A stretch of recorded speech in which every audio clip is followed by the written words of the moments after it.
Okay, dokie, we should be live.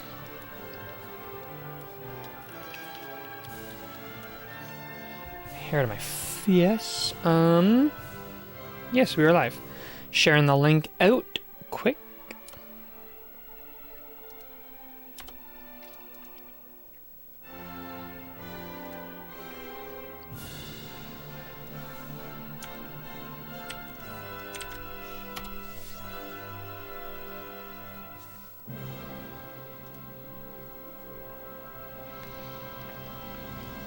That way everybody will know that we're live.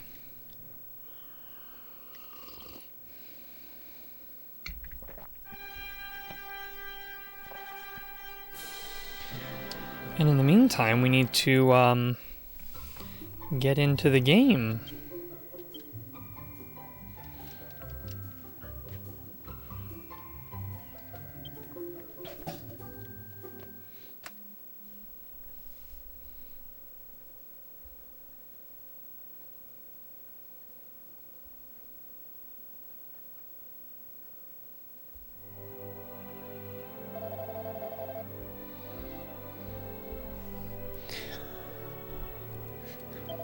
Okay. First thing I need to do is check to see if I'm rested. I don't know if we need to stay at an inn. We need to stay at an inn!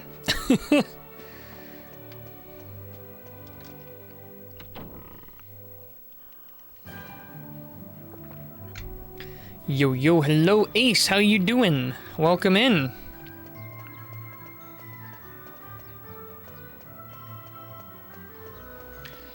How doeth youeth? Hopeth youth doeth well. I don't know what I'm doing. I don't know what this bit's supposed to be. It's just coming out of me. Hey, CD backslash, welcome. Welcome, welcome. We are orb hunting today. Now, we accidentally found the first orb. We just sort of came across it while going through here. Sew. I'm good. Nervous for that meeting tomorrow, though? Hey, nerves are a good thing. Nerves are always a good thing. Nerves mean two things. You're doing something, and you're doing something that's going to make you uncomfortable, which means you're advancing. And it means you want it. And when you want something, well, I mean, you're more likely to go out and get it, obviously. Yeah, back on this garbage game yet again. Hey, Dragon Quest Sucks, how you doing? Welcome. Welcome, welcome. I nearly spilled coffee. How are you doing this fine evening? Hope you're ready to enjoy some classic orb hunting. Yeah, the first orb we found in here, which makes me think that each orb is going to be at each of the locations where one of the buddies died. Which means that we need to, like... I'm going to go talk to those two girls anyways, the twins, who talk at the same time creepily. But, oh, well, you're pretty far along in the game since I last saw. Yeah, we have made some progression. We defeated the evil Rapthorn in his ladybug, no, firefly form, only to find out that he's actually a big, huge, massive guy. Okay, so 1 was Fairbury. 2. So 2 will likely be in the tower, in the Alexandria Tower.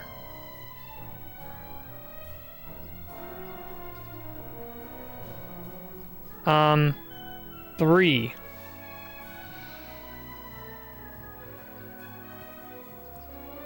Oh, the Abbey place. What's the Abbey place called?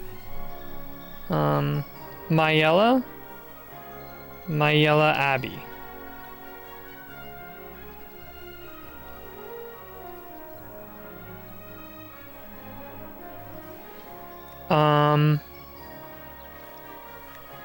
I remember David was in, I think it was Arcadia. There was,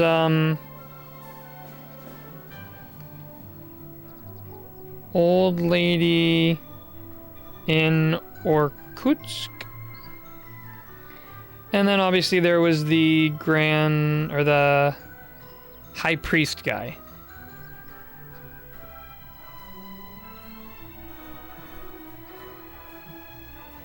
High priest guy. Okay. I don't remember who number 4 was. Who was number 4? Because we had the guy in Fairbury. We had Jessica's brother. We had Francisco in Mayella Abbey. Someone. There was David in Arcadia. The old lady in Irkutsk. And then there was the high priest guy. But who am I missing? Who is the other person? Who is the other sage descendant?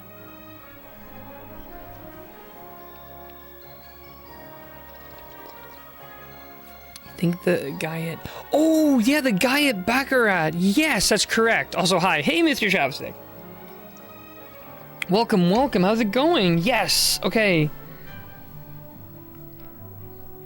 Guy at Baccarat. Okay, so I'm suspecting, based on the first orb, that all orbs are going to be found at the location where the heir died. That's what I'm assuming. I don't know. So we're just gonna go with it. We're gonna try, and if we can't figure it out, we're gonna go bug those creepy twins. Going good, man? I'm glad. I'm glad things are going well. Okay, so we've done Fairbury. Next up, we have to go to the Alexandria Tower.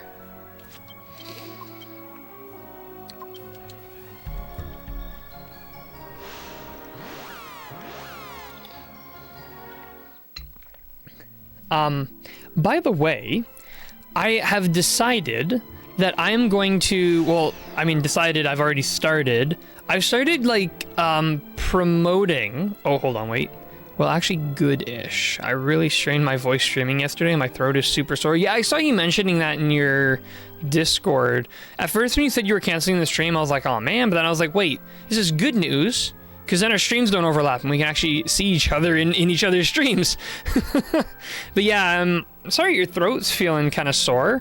I don't know if you've ever tried them, but I've always found Fisherman's Friends do wonders for my throat whenever it's not feeling great. I don't know what those things are made of, but like when my throat's sore, I eat them like candy.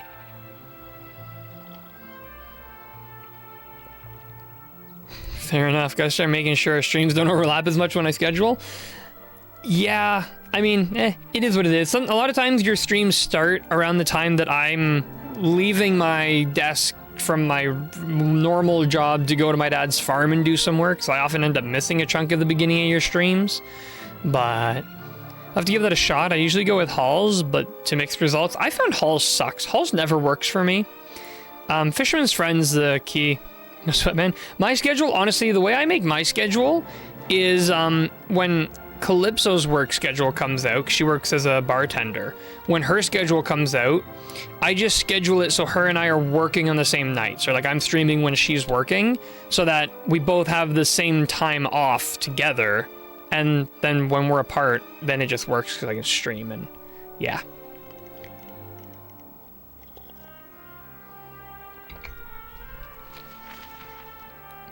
Tower is that way.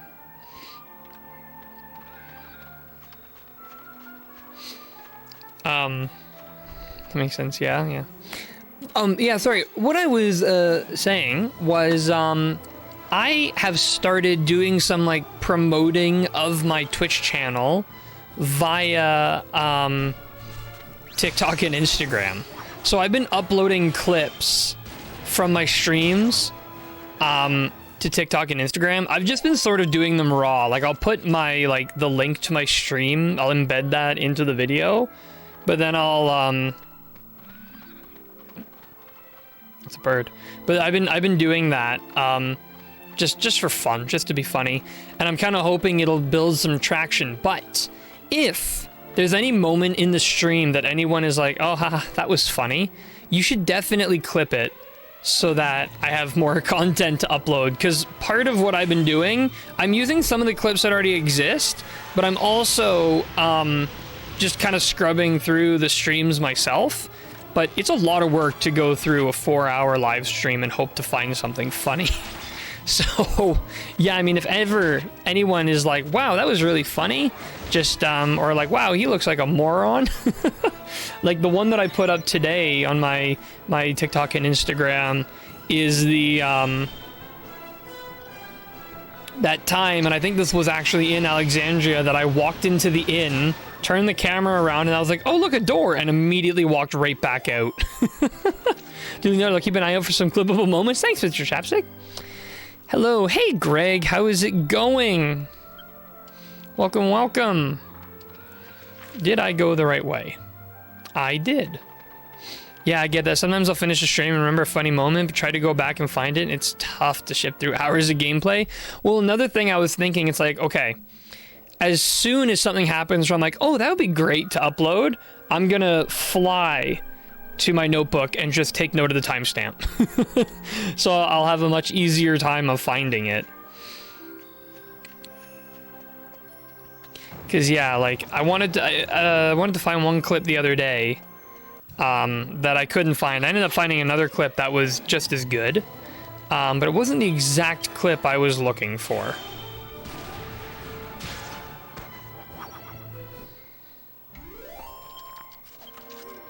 By the way, I didn't mention this. This is going to be one of those, oh, I did some off-stream grinding.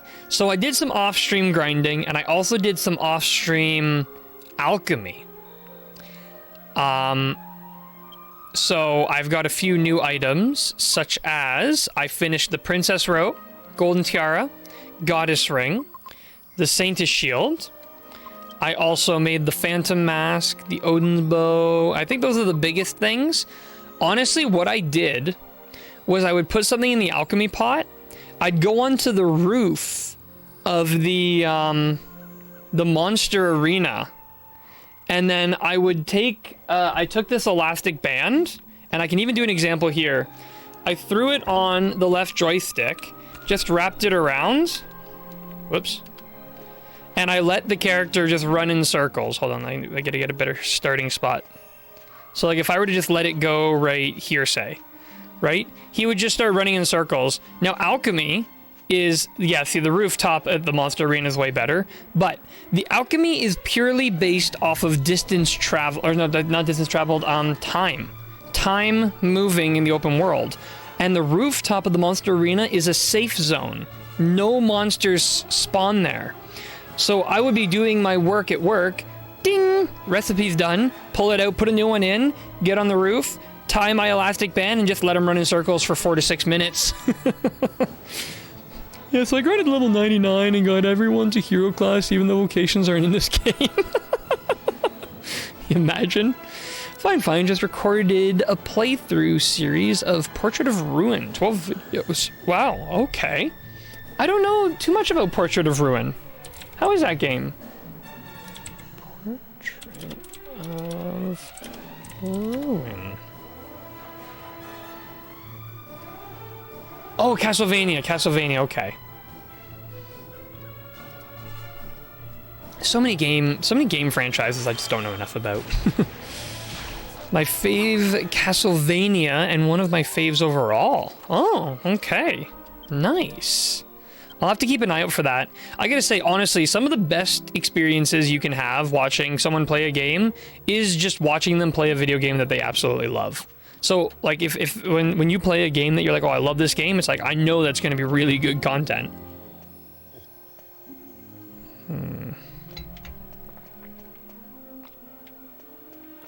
There needs to be a VR Dragon Quest you can play with friends. Yes, there does! I really wish there was. I want that so bad. Every, like, other day, I'll look up VR Dragon Quest. I just want to stand in a Dragon Quest world.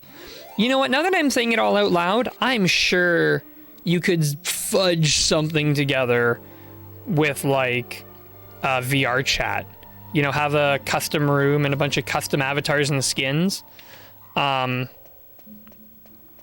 Someone remade parts of Dragon Quest IX in VR chat. I played it earlier today. What? Hold on. Really? Do you have links to anything to do with that? I would absolutely love to try that. All you can do is explore, but yeah, that's enough. That would be really cool. There is a VR experience in Japan. It might even only be in the like Dragon Quest land or Dragon Quest Island, but there is a VR Dragon Quest experience that does exist. But it's like an arcade thing though, so you have to be on site to use it. Ninja, hey Ninja, how's it going? Welcome. Castlevania, I've only played the games Igarashi directed, the others not so much. Okay. VR experience. Sounds like something out of an animated movie or story. Yeah, kind of. Here's the world? Okay. To be honest with you, I've never used VR chat, so I don't know too much about how it works. Oh, okay, I've got to log in.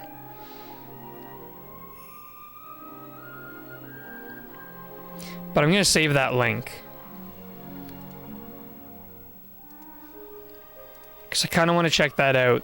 Granted, I've not played Dragon Quest IX yet, so it might, you know, whoosh, right over the head. But, in the event that it, you know, I just want to see a Dragon Quest world, I think that would be super cool. And VR, like, VR is so cool. I wish there was, like, more VR Dragon Quest stuff. I really, really do.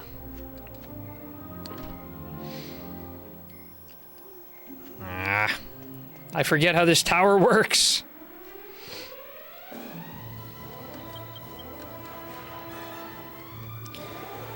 These games are the best. I really should play some Castlevania. I've really not played very much. I think I played some of the NES original way back when. But, like... Wait, this takes me out. I don't want to be out. Huh. Okay, we gotta pad foot this, because I'm getting turned around.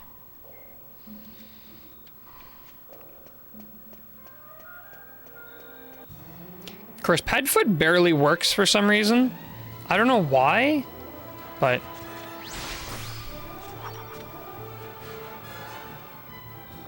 I'm kind of curious then, how many people here have played like a significant amount of VR? I'll call it proper VR, like not like mobile VR. Like mobile VR is like mobile VR is not really VR. But like how many people have actually played like VR? Just finished watching an episode of Hunter x Hunter 2011. So good. I mean, I feel like I say this every time I stream, but I really, really need to watch Hunter x Hunter. Wait, there's two. Oh, I'm getting door bamboozled again. Oh, because you can't get at this door. Why am I lost? This is not that hard of a tower. There's only one door over here.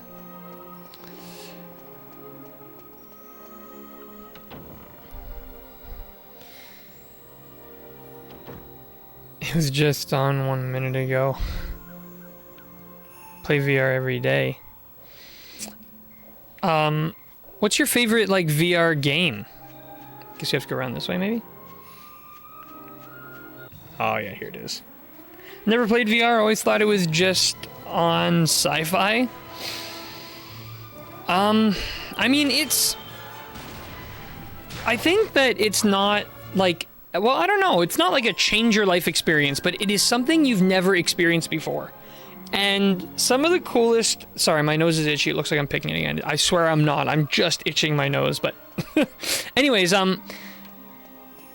so VR, for me, when I first experienced it, and one of the coolest things you can do in VR is hop into a game series or something that you're already familiar with. And seeing that world, first person, like you're actually there, that is huge. That is a crazy feeling. But like obviously VR games vary in quality, but like VR, like Half-Life Alyx, is an absolutely stunning game. That is like a change your life game. It's, I mean, I was already a Half-Life fan, but that game is like the epitome of VR. It's so good. I know VR, but never played it. Picking and flicking live on Twitch, SMH. No, it's itching and then claiming not picking. That's the routine here. Oh yes, God of War 2018 is being given away to PS Plus members for the amazing price of free. Huh? Really? Is that that's the basic PlayStation Plus, right? Like you don't have to be like a PlayStation Plus member. Is my question. Because they have all their weird tiers now. Favorite VR game is probably VR Chat, because you can meet cool people and do fun stuff. Mini golf, be Spider-Man, see yourself as Dragon Quest characters, etc. Half-Life Alyx was the best single-player game, though. Yes, Half-Life Alyx is 100% the best single-player VR game. Hands down, no question. Close second, The Walking Dead Saints and Sinners. The Walking Dead Saints and Sinners was actually a very, very good VR game. I thoroughly enjoyed that experience. You don't even need to know anything about The Walking Dead to enjoy it. It's just that good. I really should get into some VR chat. I've never played any of it, honestly, and like, what's my excuse? It's literally a free game. Like, I should get into it. Dragon Quest sucks. Do you play on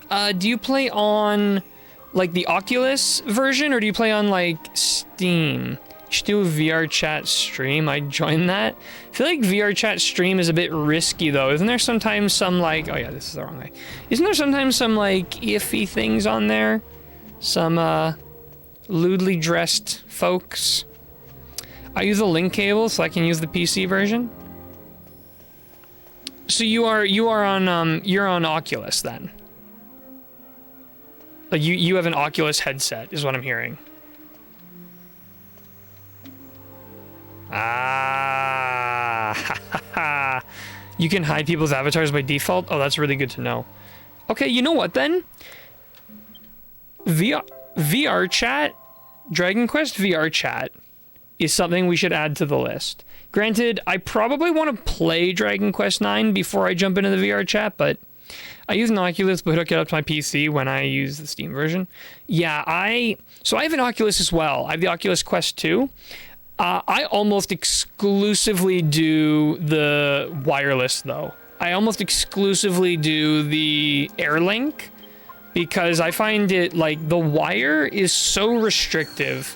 You feel the wire, it pulls you right out of the experience. You turn too many times in one direction and you're pulling cables, and it's just... I like the wireless. You get a little bit of latency, and like I can play multiplayer competitive games with the latency and it's fine. So I actually never really had issues. And the AirLink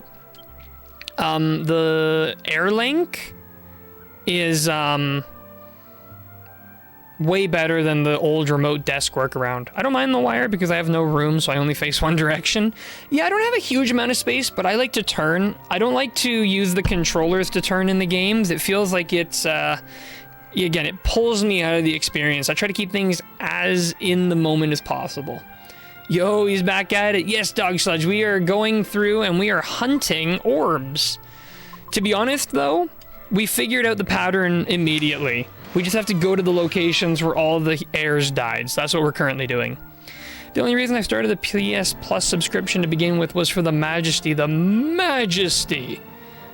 KOF 15. If not for that, I'd have never bought one, but this saved me the trouble of buying a copy of God of War 2018. Now I can spend it on GOW Ragnarok. I'm actually excited for Ragnarok.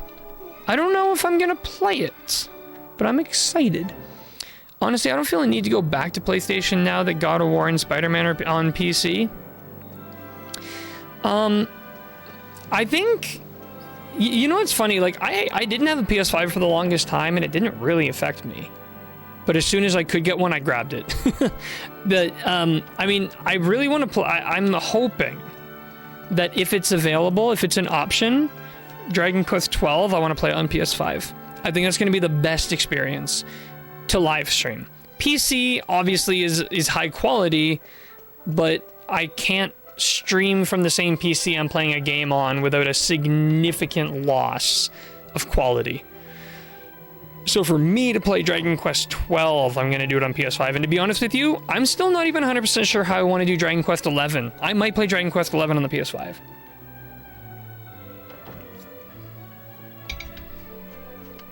I might.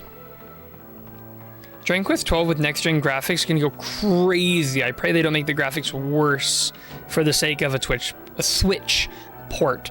I really, really, really hope that they just, you know, they make a really nice 4K/8K skin for it for the PlayStation version, and then they,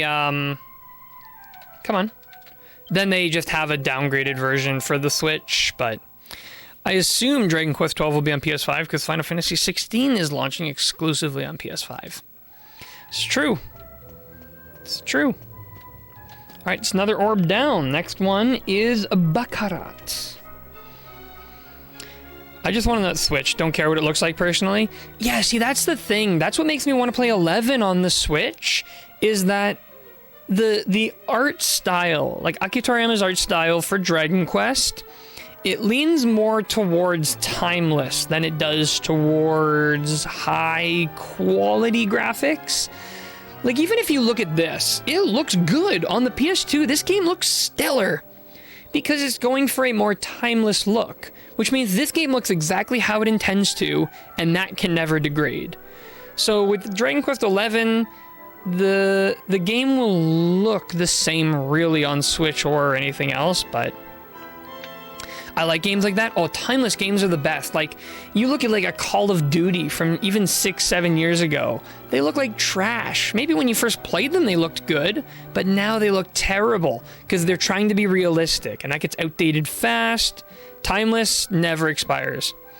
I'd play games on PC, but mine is a relic, and I don't have the money to buy a new one at present. I have a friend who could probably make one from scratch, but that might be more trouble than it's worth.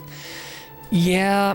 I built my PC back in 2019, and at the time it was pretty close to being like the best. I think I downgraded like a few tiers on the CPU, and I downgraded one tier on the GPU, so I got a 2080. But it holds up. That's the nice thing. You will pay for a powerful machine, but a powerful machine could take you 5 to 10 years. So it does sort of pay off in the long run, but obviously you need the initial down payment. Been a lot of issues getting graphics cards at a good price too. Yeah, for that, honestly, I would say in the modern day, if somebody asked me about a computer, I'd say go pre-built. I would. Honestly, get an Alienware pre-built. They're pretty good. You will actually get the components you want, and they do have a reasonable quality. Like, I know it used to be Alienware used to be the just, oh, they're fancy nonsense, but actually, it's almost the best route to take these days. Dragon Quest 12 will certainly be on PS5. I could see them doing a version of the game for Switch, sort of like they did with Dragon Quest 11 being on both PS4 and the 3DS version on launch. Yeah, I could see it. I think really, like, the best thing to do is just have a scaled down version for Switch, like, exactly why I want Dragon Quest 12 on Switch. I don't have the money to buy a PS5. It's also true, like, buying a PS5, you're pretty much looking at a grand investment. Like, the minimum. Canadian. I guess in the US it's probably a bit cheaper. But, like, I had to put in $1,000 because you had to buy the device. I did get a warranty because apparently some of them have been failing and I'm paranoid.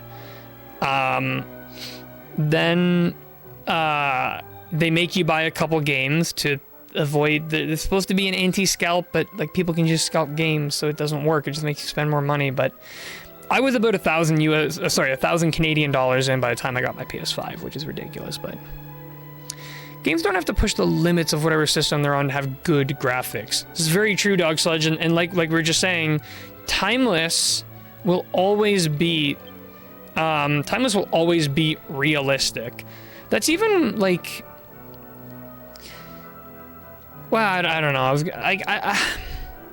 I have a weird relationship with how like some of the Final Fantasy games look. because some of them are trying to be kind of realistic, but not really. They're still going for like a 3D anime style thing, but that style in Final Fantasy seems to expire quicker than, like, the 3D Final Fantasy style expires quicker than the Dragon Quest style, in my opinion. Dragon Quest 12 3DS port, I'd buy it. I'd buy it. As expensive as games can be, paranoia is healthier than you know. That is true. Like, a lot of people's PS5s have been failing, and you take them to GameStop. If you have your extended warranty, you take it to GameStop, and they'll just replace it. Also, a pro tip that I got from my GameStop: if you are going to purchase another controller for your PS5, get the same color as the one that came with your PS5, because they do not check barcode numbers or like ID numbers. Like, there's no unique number for the PS5 controller. So if you have two identical controllers, both will fall under the same warranty. So you basically can have one warranty to cover two controllers, is what they told me. So you're saying, but I think they mostly look good overall. Yeah, they do. They do. It's just, I guess you can see the age in them sooner. Like, when I look at this game, it doesn't necessarily look old. I mean, obviously it looks a little fuzzy in the stream, but when I look at this, especially on my CRT, this looks great. This looks like exactly like the best it could be. I don't expect anything more from this, because this is what it wants to be, and it's doing it very well, you know? Except for that very clearly 2D tree in the background, but ignore that. TBH, I hope they lean more into the cel-shaded look like Dragon Quest VIII for 12. It's like watching Toriyama art come to life. 100% actually. I actually really like the style of 8. I don't know how I'm going to feel about the style of 11. I know it's similar to this, but a little bit higher res. Right, where are we going now? Oh, we're going to Baccarat.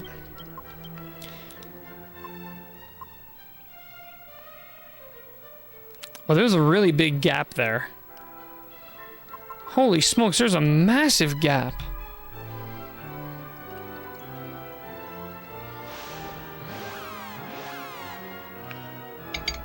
You know, one thing I will say about this game, that is, it's an experience I don't think I've gotten from any other game. This game feels like it's the most lively world.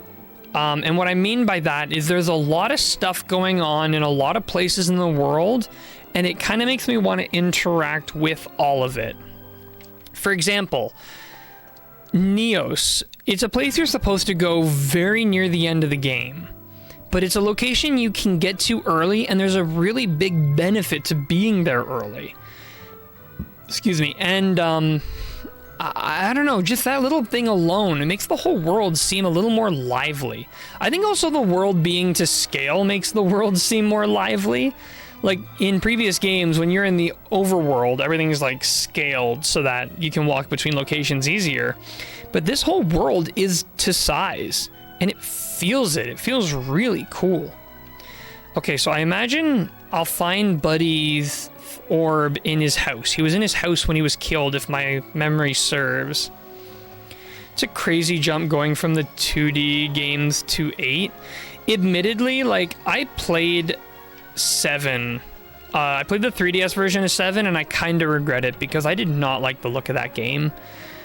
It was cool being in my first ever 3D Dragon Quest game, but I kind of wish I saved it for this game because, like, I don't know, I just didn't like the style of 3DS 7.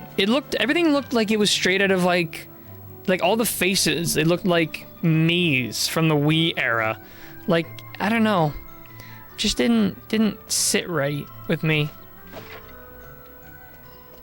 This game looks amazing, so I wish I played the PS1 version of 7 so that I could then play this version and be like, whoa, look at the crazy 3D, what a jump, what a leap. Where's your father's chambers? Hey there, did you come all the way here just to see us? I'm like touched and stuff. But if you really want to make me happy, head over to the casino and blow a lot of money. Haha. Oh, she does not know I've been exploiting her casino. She doesn't need to know. Long time no see. Carrie and I are still getting along, well, brother and sister. But check this out. Remember that image of my ancestors in the trial room? After we saw it, I did some research in the family archives. Turns out that the Golding family is a special bloodline and is connected to some kind of evil force being sealed away. And when the bloodline ends, the world will be shrouded in darkness too. I don't really get it, but there you have it.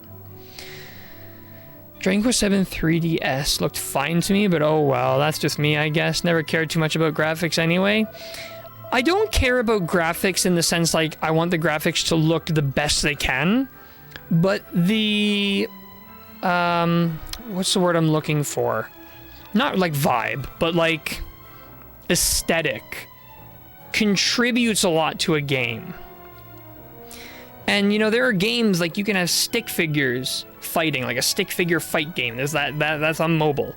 But when the gameplay and the aesthetic mend nicely, they work together nicely. I think like that I don't know, I think that just works really well. Quite like the look of 9 DS games, just have some charm to the graphics. Maybe it's nostalgia. I've seen a little bit of 9, and I know 9 is kind of like a pseudo 3D. I don't know. I'm excited to get to 9 for sure. Just to, you know, I want to experience the game in general, but I love the look of Square's DS games. Again, Final Fantasy 3DS. I really did like 4, 5, and 6 on DS. I think 4, 5, and 6 on DS looked stunning. They looked amazing. I don't know. Just something about 7 didn't really do it for me. But it's a preference thing too, though. Like, it is purely preference as to how you feel about the aesthetic of a game and how it mends. Dragon Quest aesthetic ages better than Final Fantasy because Toriyama doesn't do realism. He always makes his art warm and inviting. Like Storybook or Fairy Tail. Final Fantasy, ironically, makes too much an effort to be realistic. Usually works when they're made, but they don't hold up as time goes on. Yeah, I definitely agree, and I think that's why Dragon Quest games just look good to this day. I mean, obviously pixel art in and of itself, like pixel art never looks bad. Even load up the original Dragon Warrior on NES and it still looks good. Ah! I found your orb, buddy. Alright, that's the Baccarat orb. Thank you, Mr. Chapstick, for reminding me of that guy. I would have never remembered him. Okay, now we gotta do David in Arcadia. 3 and 6 on SNES looked fantastic. Oh yeah, I mean, there's obviously varying levels within pixel art. Obviously, some pixel art can look better than others. But I think that even the worst pixel art still will look really good in the long run. I think Final Fantasy has its flaws graphically because some stuff just doesn't stand out and it can make stuff hard to find / do. The easiest solution to that is to play a modern port of Final Fantasy VII. If you play Final Fantasy VII on the Switch, all the models their textures are the resolution is upped a lot. What's the word I'm looking for? They upscaled the resolution on objects. So when you're in a room where everything's painted in except for one box, it really stands out because they did not upscale the images, because I guess you can't really easily on the pixel art. So they just dropped the original images with upscaled objects, and it all stands out significantly.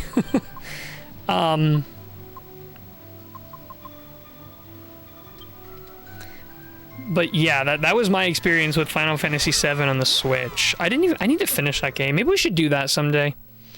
Would be really nice if Square gave a damn about porting Dragon Quest games. It would, but you know, like I think Square has just sort of said like, Dragon Quest is our Japan series. You know, we'll give the West some because it makes a little bit of money, but they really want to make it a Japan first series. On the Switch version, there's a button that basically shows you where all the items and doors are in the room. That's true. There is something that highlights them. I forgot about that. I don't know, never had a problem there myself. I think it can matter too, like when you know, it depends on when you grow up. And I mean, I can't speak to, you know, what era Dog Sludge got into games, but when you're playing games and all the games you've ever played sort of have that same style, you get an eye for things. You kind of know to look for things. And, you know, if you go from a really high fidelity modern game to an older style one, you might not have that trained eye on how to find things. Like, nobody wants to play a 30 to 60 hour game on your phone. Yeah, like, honestly, I don't actually have very much interest in playing Dragon Quest on my phone. Like, maybe, but not at all. The only one I would consider is either 1 because it's short, or 5 because 5 is a stellar standout game. I wouldn't play this game on my phone, though. Absolutely not. Like, I'd rather play it on my PS2, or, you know, make a Switch port and I'd play it on my Switch. Every Dragon Quest game needs to be on Switch. That's just no question asked. Every single Dragon Quest game should be on Switch. That's my opinion. 4 Mobile has party chat, yet DS doesn't. That's true. That's true. They were not able to get it in time for DS, but they had time for the mobile port. I got into games in like the 6th, 7th gen, mostly the DS. Okay, yeah, that was about the time I was really getting into games as well. So we joined in a little bit later. We didn't have Greg's expertly trained eye, which I've said it once, I've said it 100 times. I'm really jealous of Greg having grown up with so many of these games coming out live. And that's kind of the thing, like we don't get that, we don't have that trained eye for how these games used to run. You know? I've played 1, 2, and currently 3 on the phone. Yeah, I guess 1's really good on the phone. That's true, Dog Sludge. I guess like you've been enjoying them on the phone, right? Like, and you know what? It could be a mental stigma too, because like in my head, I'm like, what? Mobile games are like Candy Crush and Angry Birds. You know, I'm a real gamer. I don't play mobile games, which I play tons of mobile games, so. But I think for me personally, a mobile game is something that I play.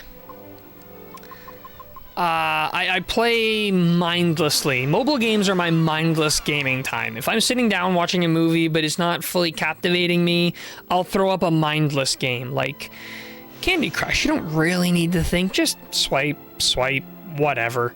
Whereas Dragon Quest definitely requires a certain level of thought and effort. And I don't think that's something that I'm, like, when I open up my phone to play a mobile game, that's not what I'm looking to do. You know? Dragon Quest on Steam should be a priority in my opinion. That way every generation is easily accessible. That is true. I mean, for me, like, the playing Dragon Quest on Steam, or on PC, is me experiencing the original games I don't own. So I can, like, you know, emulate the NES games because I don't own the NES games. Okay, so that's 6 done. We have 1 more to go, and that's the High Priest guy. Dragon Quest 1 to 3 on the phone with keeping notes was 1, easy to play and kept my brain at work so I didn't kind of lull off in a weird mindless state of doom scrolling. That is like something it took a while to break the habit, but I have managed to kind of kill off my social media absorption. I don't really, like, maybe sometimes I'll get caught up, but I very rarely now will just sit down and mindlessly scroll through Instagram or TikTok for like 2 hours. And I've also like, well, I mentioned this earlier, and definitely everyone, if you see me say anything ridiculous or funny, clip it, because I'm gonna need it, because I've been uploading a bunch of stuff to like Instagram and TikTok now to try to like promote my channel, and I want to put up like funny stuff. I don't want to put up like boring stuff like, oh, look at me, I'm changing my gear, look at me, I'm a bird flying around, like, you know, I want funny stuff. So those rare times I'm funny, clip it, remember that.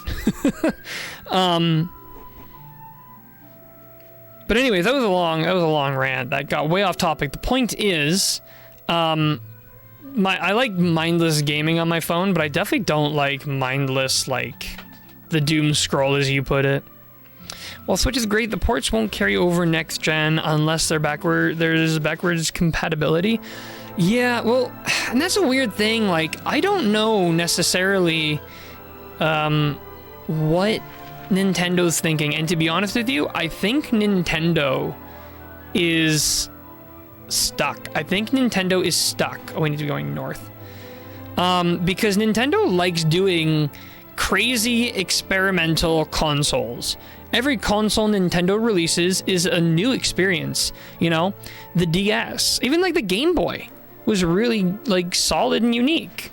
You get the DS, solid and unique. 3DS, solid and unique. You know, all the consoles. The Wii was unique. The Wii U was unique. It was risky, but it was unique.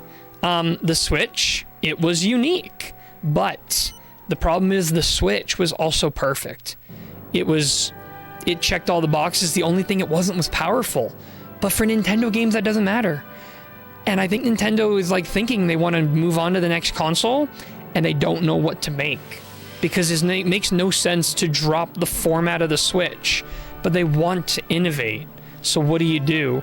I hope we don't get like a Switch DS, like a flip open. I don't know, like DS is cool. I don't want any more DS stuff though. Like I don't want double screen games. It's cool to have extra information, like having a map up at the same time as I'm in the world, but it makes games harder to make for developers, and it makes games, you know, harder to port to other things.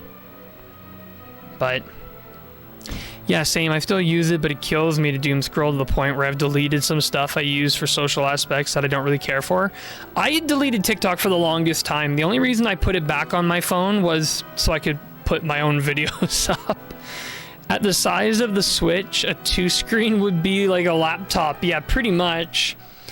Switch is really small. What? Controller is made for ants.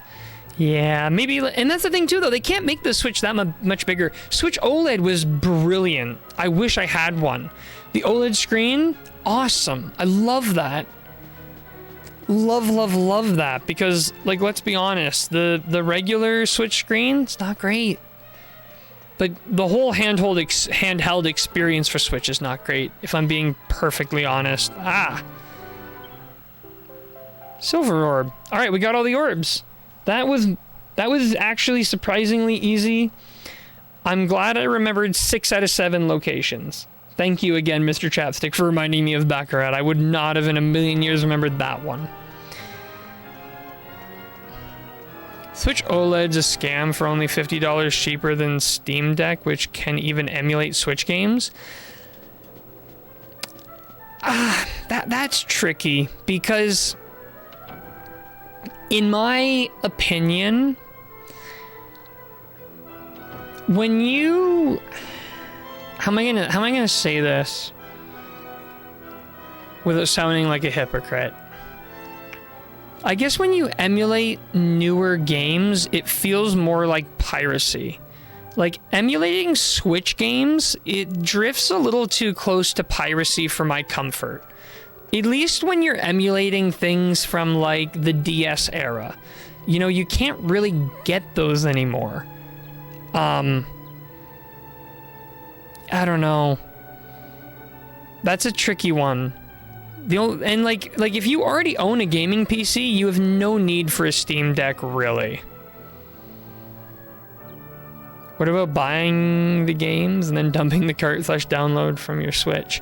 Yeah, like that I feel a little more comfortable with, I guess, yeah. But then you have to own a Switch to do that, don't you?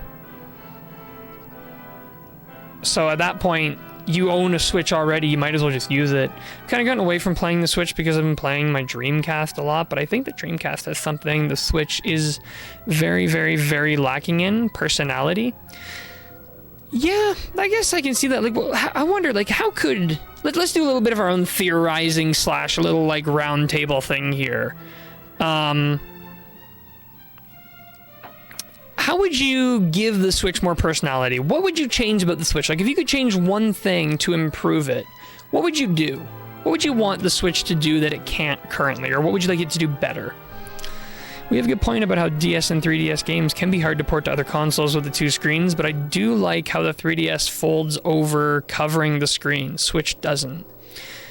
That's true. You can get, obviously, screen protectors for the Switch, but oh, I'm sorry, I just smacked my microphone up, that wasn't loud. But, screen protectors obviously come with their own caveats, so, you know, something to think about. Sorry, screen protectors, I don't know if I said that. Yeah, I will admit, the DS, the fact that it could close and protect your screens was good. However, the only kind of counterpoint I would make to that is if they have a really good screen, like if they make a really good screen, that's kind of unnecessary to protect it. If I could change anything about the Switch, I'd add themes, like in the 3DS. Nice. Switch 5 years in and don't got themes, LMAO. Yeah, okay. Okay, themes. And you know what? That's like, they could easily add that very painlessly. Oh, right, we gotta go this way. Like, that's basically just software. They don't even have to do anything fancy. They could do that. I wonder why they haven't. Maybe there wasn't enough interaction with it on the 3DS, like, according to their analytics. The main menus for Wii, Wii U, 3DS, etc. were all great. I haven't found the main menu for the Switch to be that bad. I mean, I guess it does, like Dog Sludge mentioned, it doesn't have much personality. It's very bland. It's just, like, white, and you get a games there. Like, it's pretty bland, but,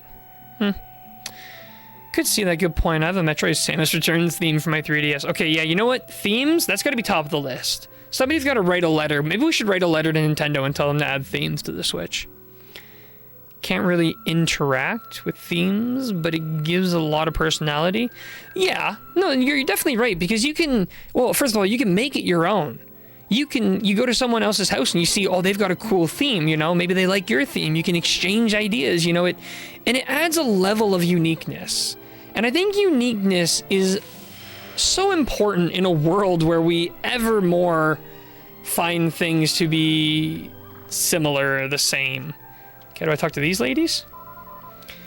We will pray for an end to all the pain. For an end to all the pain. Pray, pray, we will open the way. We will be here. Praying for you, praying for you. Praying for you in the immortal bird, praying for you in the immortal bird.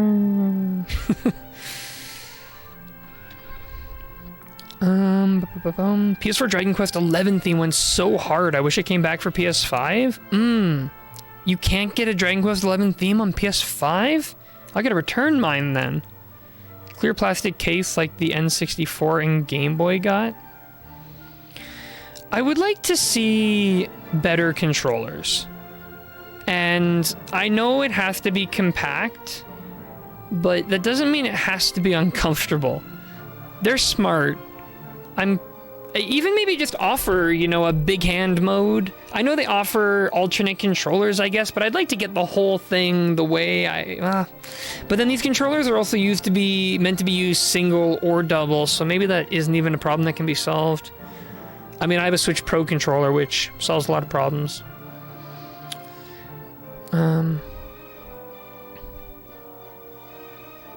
Also, I was going to say, with clear plastic cases, they can, they get yellow. But there's actually a lot of modern clear cases that have got, like, an anti-yellowing thing to them, so that could be a non-issue. Themes more new with third-party games from companies that used to work exclusively with Nintendo. I think, and you know what, that, like, bringing it back to the DS and 3DS, I think, like, the Switch is great because it is very accessible for third-party people to work with. Has it been a good standard Nintendo controller since GameCube? Yeah, you're pretty much on the ball with that, with the exception of the Pro controllers. The Pro controllers, both for the Wii U and the Switch, are really good. Split Pad Pro is pretty nice. I think that's what I was talking about. The Split Pad Pro. Say that 3 times fast. Split Pad blah blah blah. I would, and is that official Nintendo? This is like a really like. No, I don't think it is. It's a really like anal thing, but like I really want to use official Nintendo stuff. Oh, wait, no, they do have an official one. No, wait, no, this is still. Yeah, it's not official, I don't think.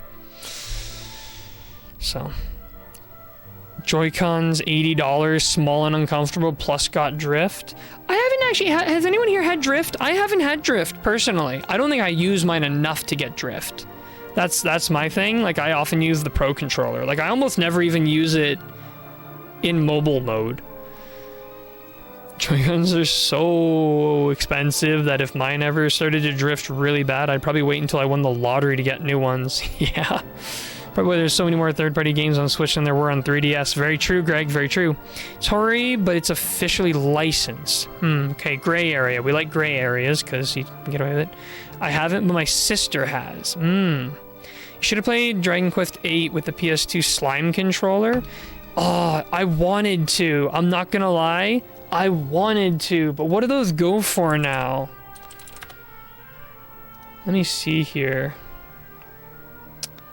PS2 Slime control. Of course, I'm not typing. PS2 Slime controller. I'm seeing 45 to 100 to 200 US dollars. They're. I wish I could have. Now, unfortunately, I gotta stick with my plain Jane DualShock 2. Sad. So sad. Alright, we should probably tell this bird that we have all her orbs. Yeah, several bajillion dollars. Not far off. Pretty sure the PlayStation / PC ones are the cheapish-est compared to the Switch ones. They're cheaper, I think. Have I collected all the orbs? Absolutely yes. I too have found what I was looking for and have not long since returned. So I think we're pretty much at the boss fight, aren't we? I wish to impart to you that which I have found. I've heard the Slime controllers, while they're cool for Dragon Quest fans as collectibles, aren't so good as controllers. Oh no, just taking one look at them, that must be the most uncomfortable experience. I would literally use Switch controls over that for comfort. But it's so cool. I did watch a video of somebody using the Switch Slime controller, and they said it was actually pretty comfy. Like, just for casual play. If you're really getting in there, like, super intense gaming, maybe not, but they did say it wasn't too bad. Like, not as bad as you would think. It's not good, but can I do so like this? Please arrange your items so that you can each carry one more on your person. The orbs may be kept in your bag. Then oh. She wants to give each of us one thing, but we're holding too many medicinal herbs. Series X controller is the most comfortable for me. Yeah, Xbox had the controllers figured out all the way back to like 360. PlayStation didn't figure out controllers until PS4, and even then it's still a bit big and a bit heavy for my taste. But not the end of the world. But no, I think Xbox has had it figured out for a very long time. Okay, you know what? Let me just go here and organize items of everybody else.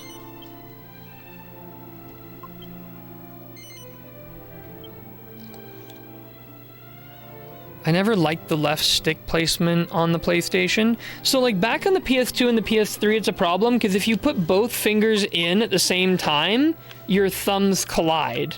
So it doesn't really work. But like,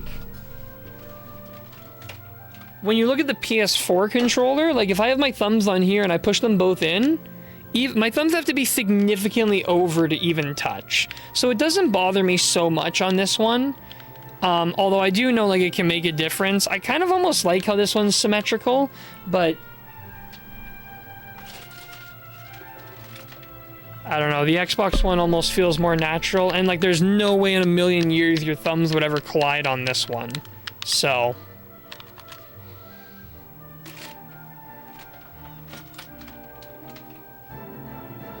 and then, of course, you got the... Wait, wasn't it the Wii U Pro controller had its thumbsticks at the top? That was weird. I didn't like that. NES, SNES, and PS2, the three best controllers for me, in my opinion. I mean, the PS2 controller is very nostalgic, and it's like, it's small. It fits in the hands nicely, which I know is the exact opposite complaint that I had for... the Switch being too small, but this is a good size I've been finding.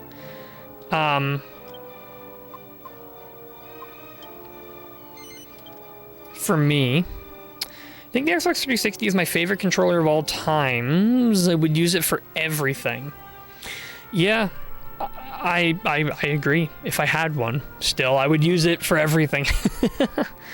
N64 best controller of all time, unfortunately. I could never get used to the N64 controller. I just couldn't. I couldn't. Sorry, guys. It might have been Greg. I hope it was. I could never get used to it.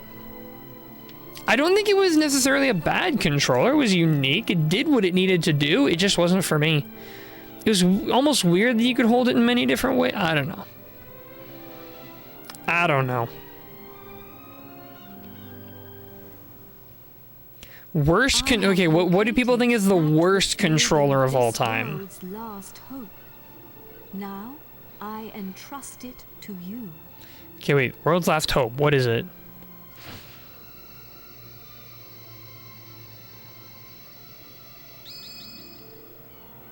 The scepter.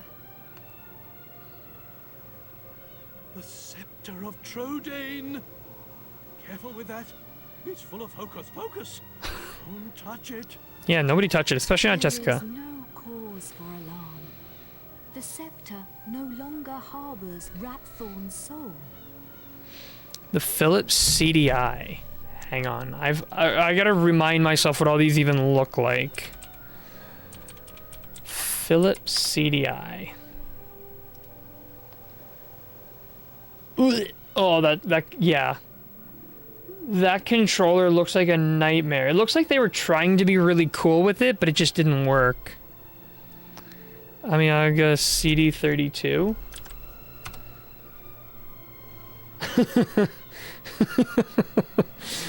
It's just a funny looking controller. Yeah, that looks like it would be a nightmare to hold. Holy smokes. Atari 5200. Never owned one myself, but I knew someone who did back then. If I remember correctly, the CDI had a wireless one that used IR, like a TV remote. That sounds like it would not work out well. It holds only the souls of the 7 sages. Whoa, really? Hold on. Over the passage of its long history, the truth behind this scepter... Wait, so the scepter went from being super evil to super good. In the beginning, it was crafted by the hands of the 7 sages under my instruction. I have 2 Atari 2600s in my house in one box. Whew. That's actually pretty sweet. Worst controller of all time? Gotta be the ColecoVision controller. Okay, wait. Gotta go Google image that to make sure I'm fully reminded.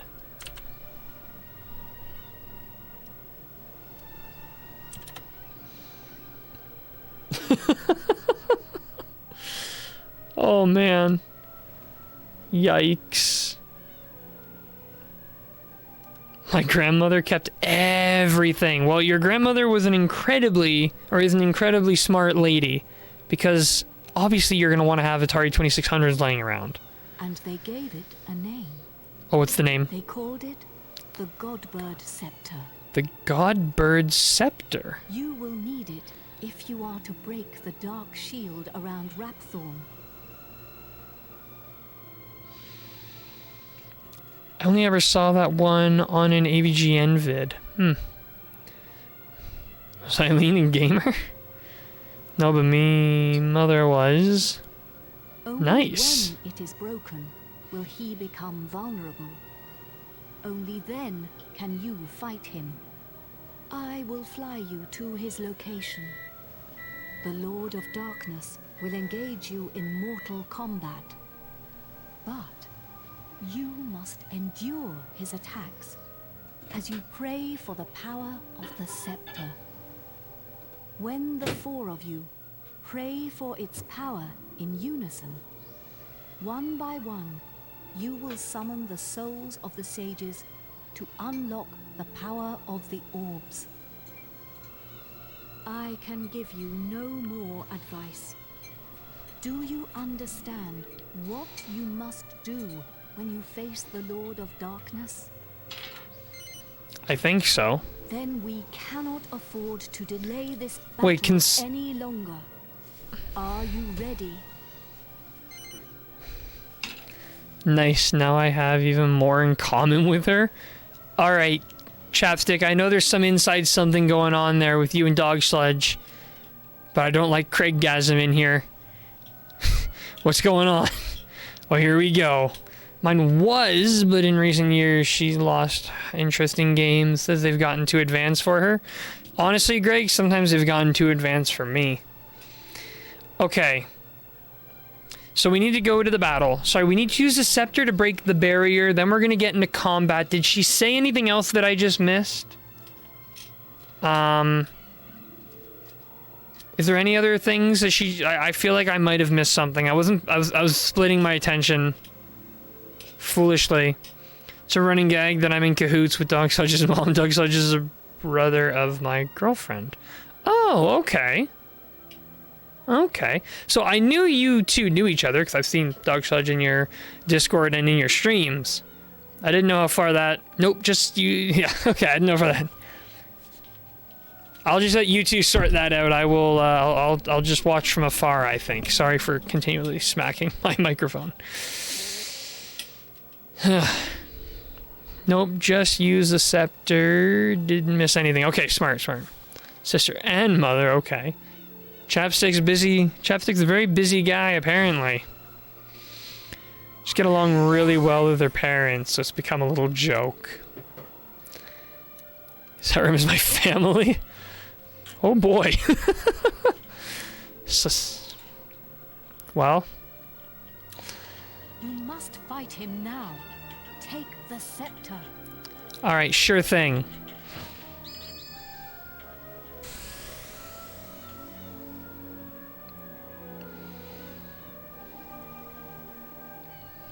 Okay. Main character syndrome, yeah. Okay, well, never mind. Oh, I guess, well, I was like, what? You forgot Trode and Medea, but then I'm thinking, well, actually, probably wisely so.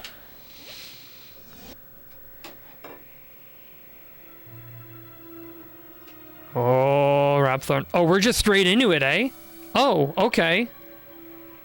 We're jumping straight in. I don't know if this guy's gonna have phases, but I kind of feel like I want to just immediately call in Justice for Jessica. Final boss battle time, apparently. Let's do it. Alright, I'm calling Justice for Jessica right away so I can get a feel for how this boss works. Oh, okay. Poor goddess. Or poor godbird. Alright, Mindbreaker, let's see it. Oh my goodness, look how tiny they are. Wait. Deflected by the... Oh, yeah. Oh, no. I just remembered we didn't use the staff first.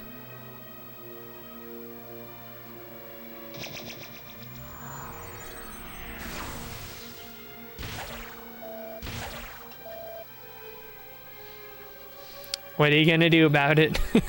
Alright, what a waste. What a waste of those guys. What a blunder. What an absolute goof. Okay, first of all, everyone's gonna follow orders. Second of all, item. Where is it? Oh, here we go. Soul stone. So does everyone have a soul stone? Do we all have to use it? Oh, okay. Everyone has to use their respective thing, eh? Wait, what did I do? Wait, I have a Godbird soul stone. Oh, here it is. Scepter. Does everybody need to use it? No, it's a scepter. Okay. Yeah. Well, at least you've now got a clip for Insta or something. Yeah, no kidding. Everyone needs to use it? Okay. Alright, everybody. Get Godbird sceptering.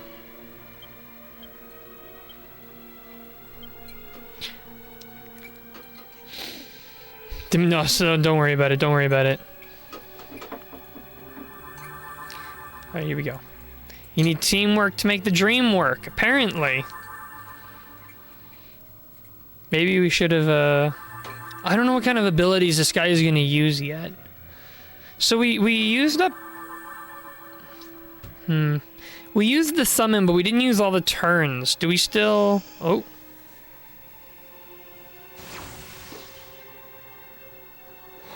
Uh-oh. Hate that phrase, but good point, though. Okay, wait. Wall of Light deflects a spell. Uh-oh.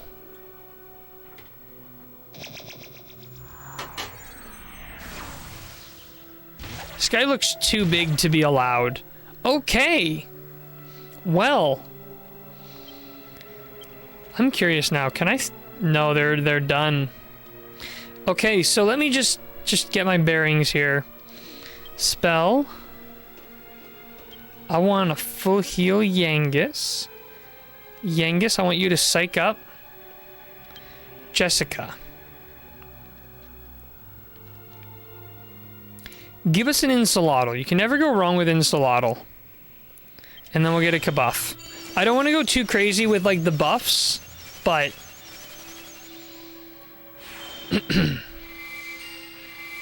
We just want enough that we're not going to, like, instantly die. Accelerotl would come really in handy, too, but it seems like we already have much higher agility than Rapthorn.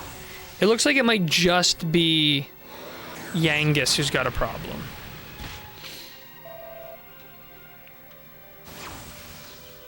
So this is good, because Kafrizzle is not going to do much damage with all the stuff we got stacked. Rapthorn's got a little like, Jathal thing going at the bottom, too. Yep. Okay. So use the Sage Stone. Yangus psych up. Jessica.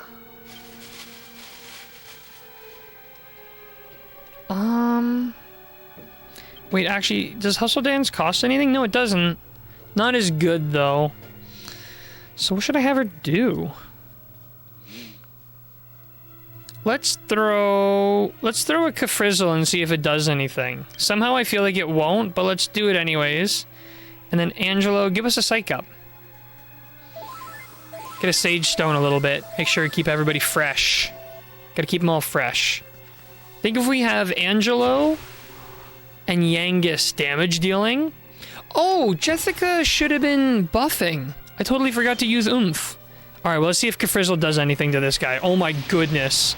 He makes my spell look so small. Wait, deflected by the Dark Shield?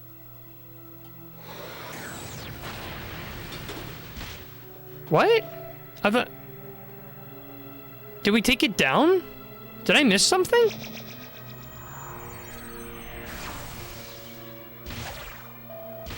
Poor Yangus. Getting the business. Did I miss something?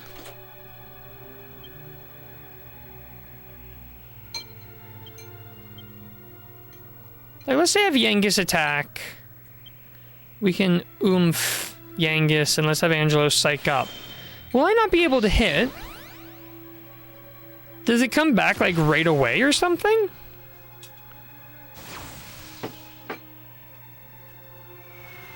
You're definitely missing something. Won't say what, though. Still have to dispel his barrier? I've definitely missed something. Like, thought I would have dispelled his barrier. Don't tell me I have to, like, do the... Huh.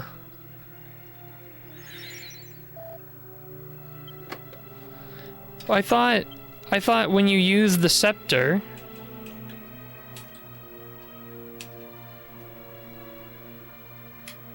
Steals away the power?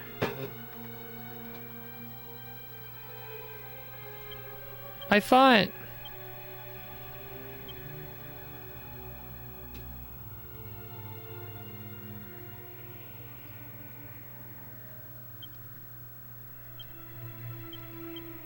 Wait, what if I have everybody do this again? Let me read what it says.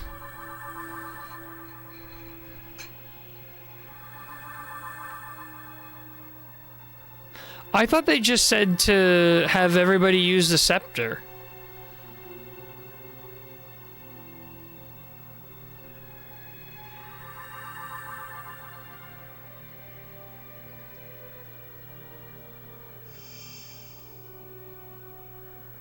Wait, do we have to do this 7 times?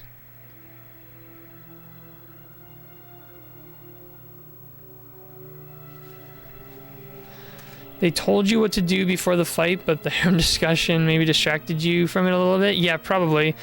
Wait, I think I have to do this 7 times. That's a little excessive. That's a little much.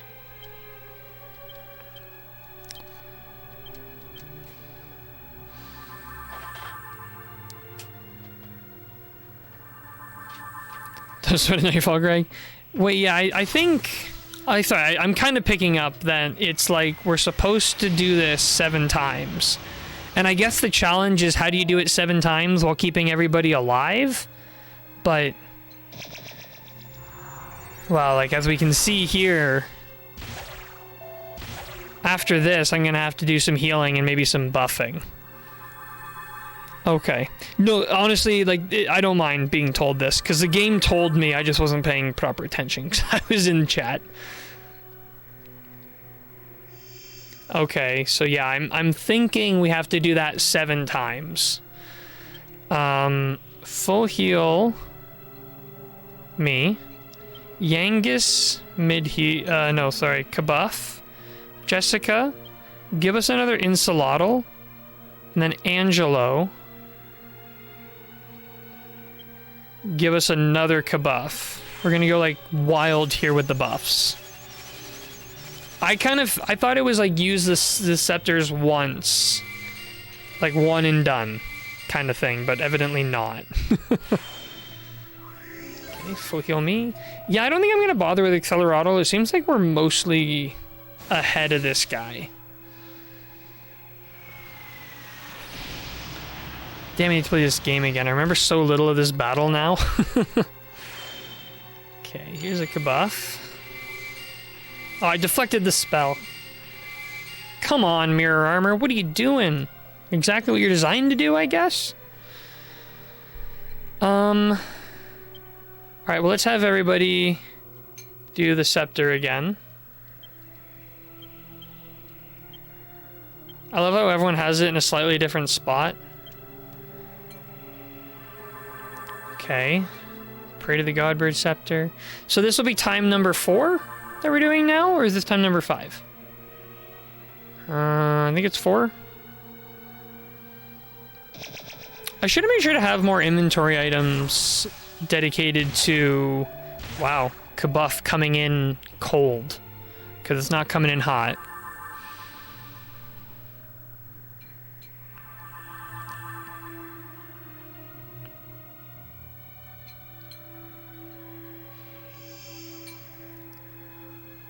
That's either 4 or 5. Oh, I can see. Wait, 1, 2, 3. Oh, it's only 4. Shoot. Okay. How about we do...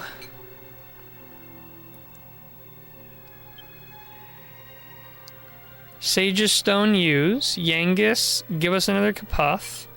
Jessica.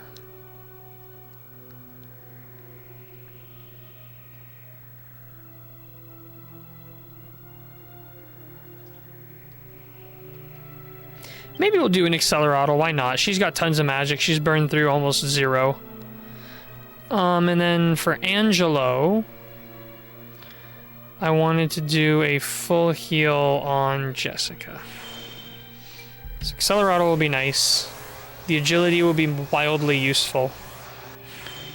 So, oh wait, 4 by my count, but also I can't count.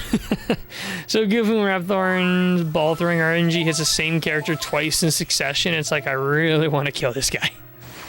Yeah, it feels like that. Like, Frizzle coming in. I almost feel like maybe I should have used Bounce, but that'd be too risky. Bounce only works against me, it never works with me.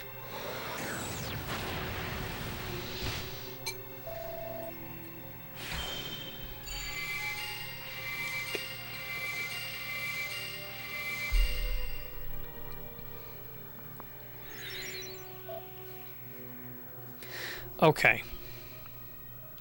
So now we're in a position where everybody can use the Godbird's Scepter again.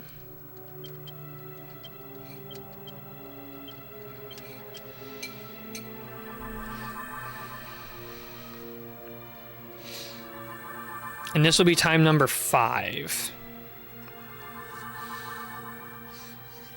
Yeah, they're really trying to make us burn through a lot of resources in the beginning, just trying to stay alive. Okay, that'll be number 5. 2 more to go after this.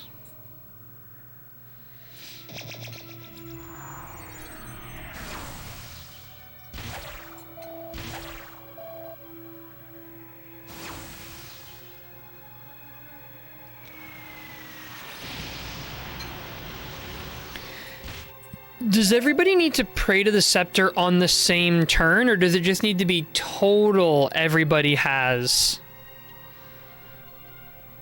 Honestly, you're still pretty good on MP, so it's not too bad so far. Yeah, no, honestly, it's been pretty solid so far. So we'll do Sage Stone, defend, defend, multi-heal. Yangus isn't going to defend in time, I guarantee it.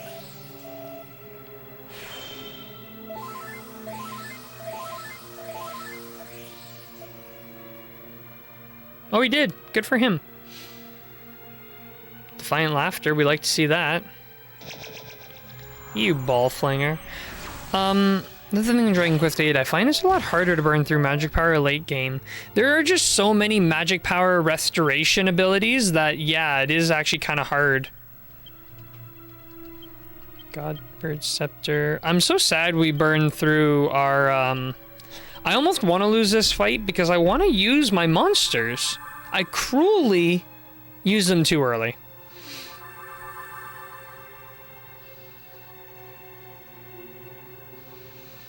Oh, the Ensalada wore off. That's lovely. This is gonna hurt, whatever he's about to do. You just know it's gonna be a fire-based attack. Okay, that should be number 6. There should be 1 more to go. Okay, that's good. That's bad. Maybe we'll get a deflection if we're lucky. Never lucky. I'm willing to risk it, honestly. We're in a good enough position that I think we can. And then this will be the last Sage.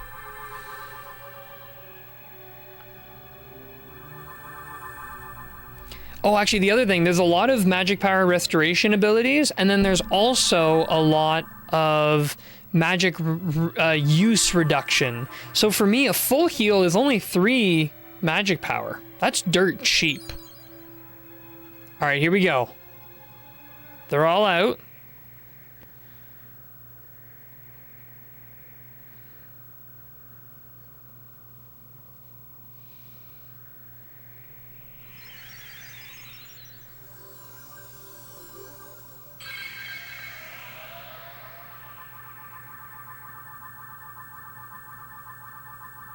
Rathbun's like, what the heck is going on here?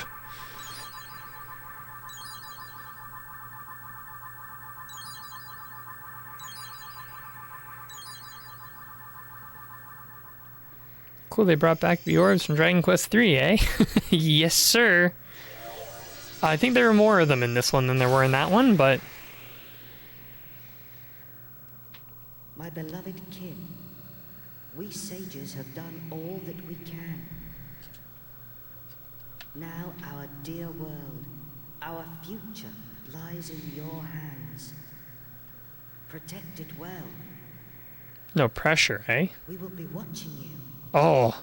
Farewell, my beloved kin. Farewell, Imperia. The pressure these guys are putting... Oh! Hey! Thank you! I like that. Meddling pests. How much more of my time will you waste? You will rot in hell for breaking my shield of darkness. But first, you will taste the true might of my flesh and blood. Gross. Dragon Quest loves orbs. I think that our JRPGs love orbs. Wonder if your summons also reset. Good point, CD backslash. That'd be good to know. Taste the terror eternal.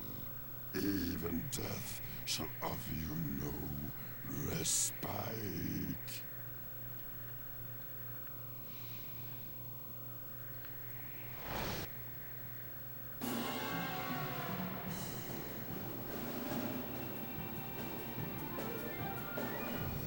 Okay, guy so blubbery his butt crack goes up his belly. Jeepers. Really love the Phase 2 theme. It's actually a remix of Heavenly Flight. Huh. I'm sure once I listen long enough I'll start to hear that for sure. The music for Rathbun's fight is so good. I think I'll like. Okay, let's see here. What are we gonna do? Might as well. I might as well do a Falcon Slash to see what he's like. Yangus will immediately start psyching up. Jessica will immediately give us an Insolotl, and Angelo will immediately give us a Kabuff. Same brain cell. So 151 damage. Cold Breath. Too bad we didn't get that Insolotl out yet.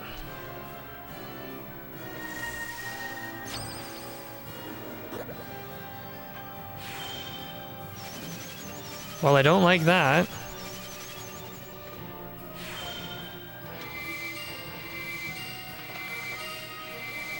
Now I gotta use a Tingle. It's okay. It's alright. It happens.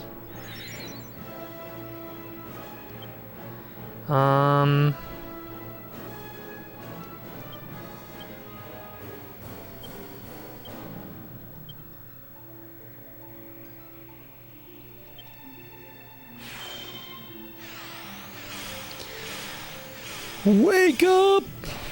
Okay, he's up. We get Nymph. Attack power doubled. Uh-oh. Ball Fling. Which Dragon Quest hero is the best design? Dragon Quest VI, no contest.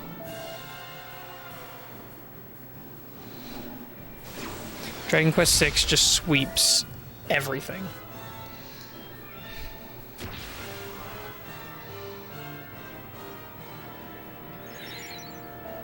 Yes, Jessica, magic power repairing. Ooh, Angelo, not looking so good there, eh? Okay.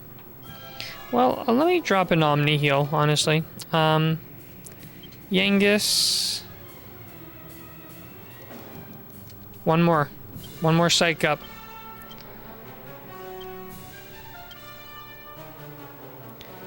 Same brain cell with... Wait. Oh, same brain cell with Cobalt too. Yeah, Dragon Quest VI, honestly, it's no contest. Like, he just looks so cool. The Dragon Quest community collectively shares one brain cell. It really seems that way. And of course, 8 is asleep again, which just blows. Because he didn't get to do... Well, he didn't do his Omni heal, did he? Uh-oh.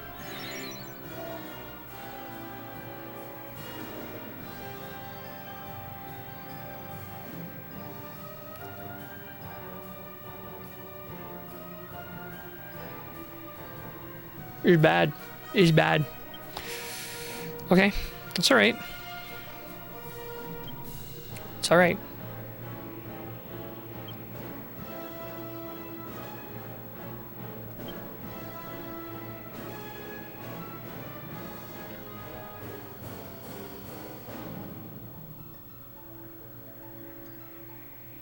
Shoot.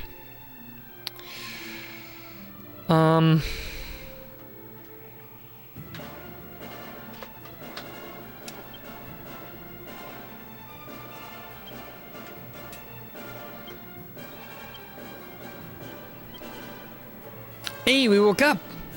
We woke up. Good news. Unfortunately, I'm gonna lose on my full heal, but hopefully we will not die.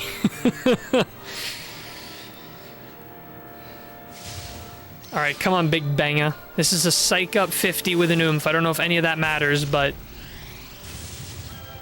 Oh, man, he's making my attacks look so tiny. Ooh, 1,000 damage. Hello.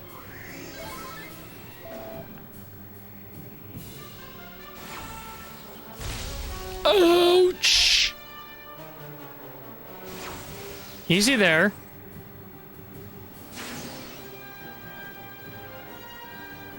Oh.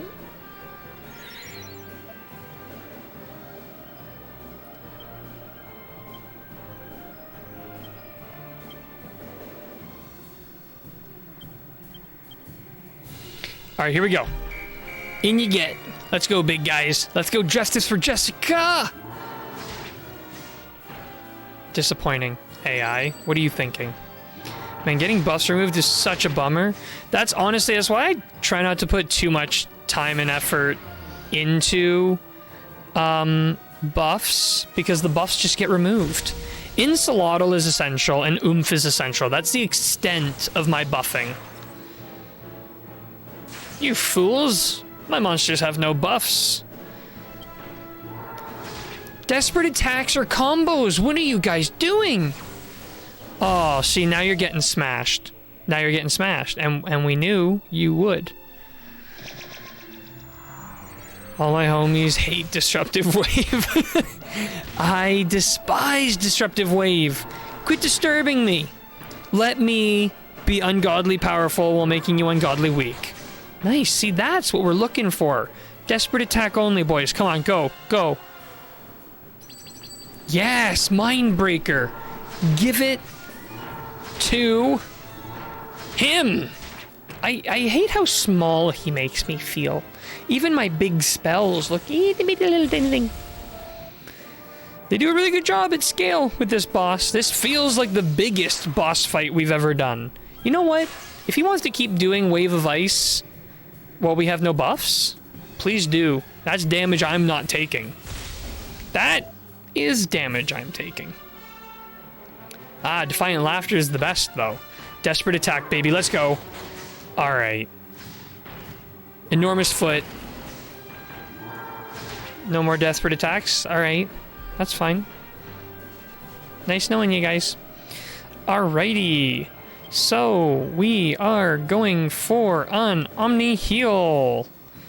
Yangus, get Psyching up. Jessica, get Insolotling. And Angelo, get Psyching up. Great, now I gotta cast another one. Hero, Omni Heal before this is a disaster. Hero. Thank you. Making me nervous. Making me nervous with that late Omni Heal. Ow. Smashing.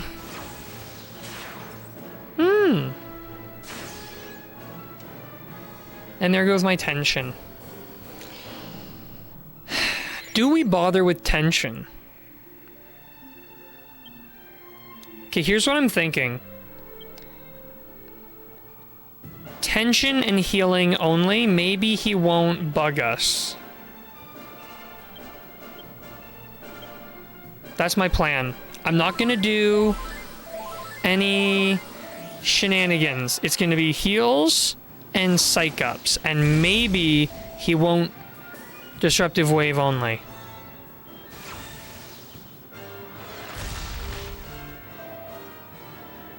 The animation was more devastating than the damage. We like that.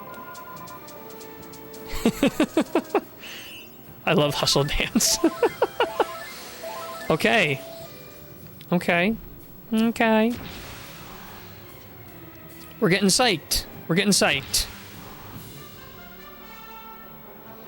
Wish we could have Hero Psych too, but that's just not in the cards.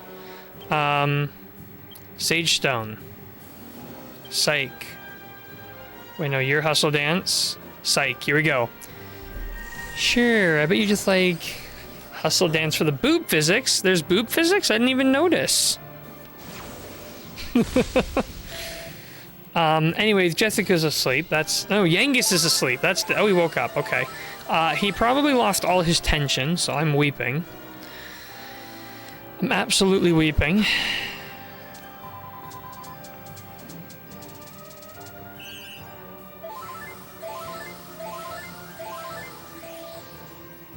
Look, all I'm saying is they put in the effort to make sure that all the physics are realistic. That's all. I'm leaving it at that. That's all I have to say about that.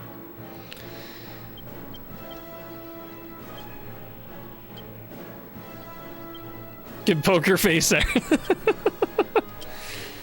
All right, let's see if he'll leave us alone long enough for us to get off this big, huge, massive attack. We do need Angelo to psych up once more. Love that full health. I love all this free healing we have. I don't like this guy flinging the ball. Especially not when it's double targeting. Rude. Yangus. How you holding in there, buddy?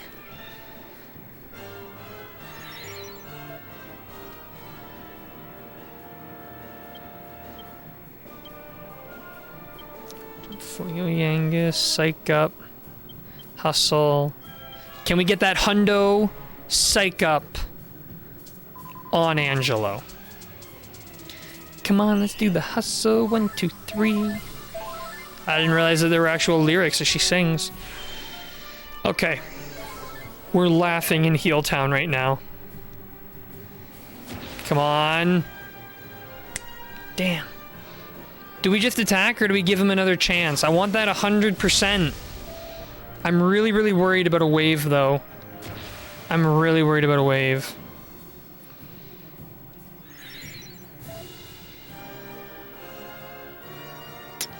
Laughing in Heel Town. I love that phrase.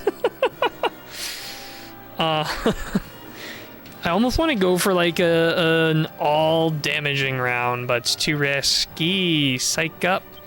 We're gonna give an oomph to Yangus. He's gonna need it soon. And honestly, I think I'm just gonna have him drop the multi-shot. I think it's time.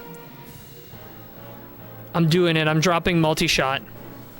50 is good enough.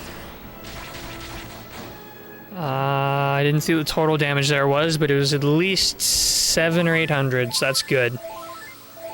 Heals are coming out. We're gonna give an oomph to Yangus. And Yangus is gonna drop another big, huge, big banger. This is the strat right now. 2 healers and 2 big, huge, massive damage dealers. Okay, well, rude, but...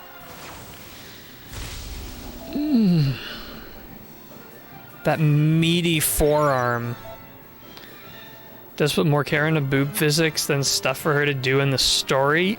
Oh, the truth hurts. The truth hurts.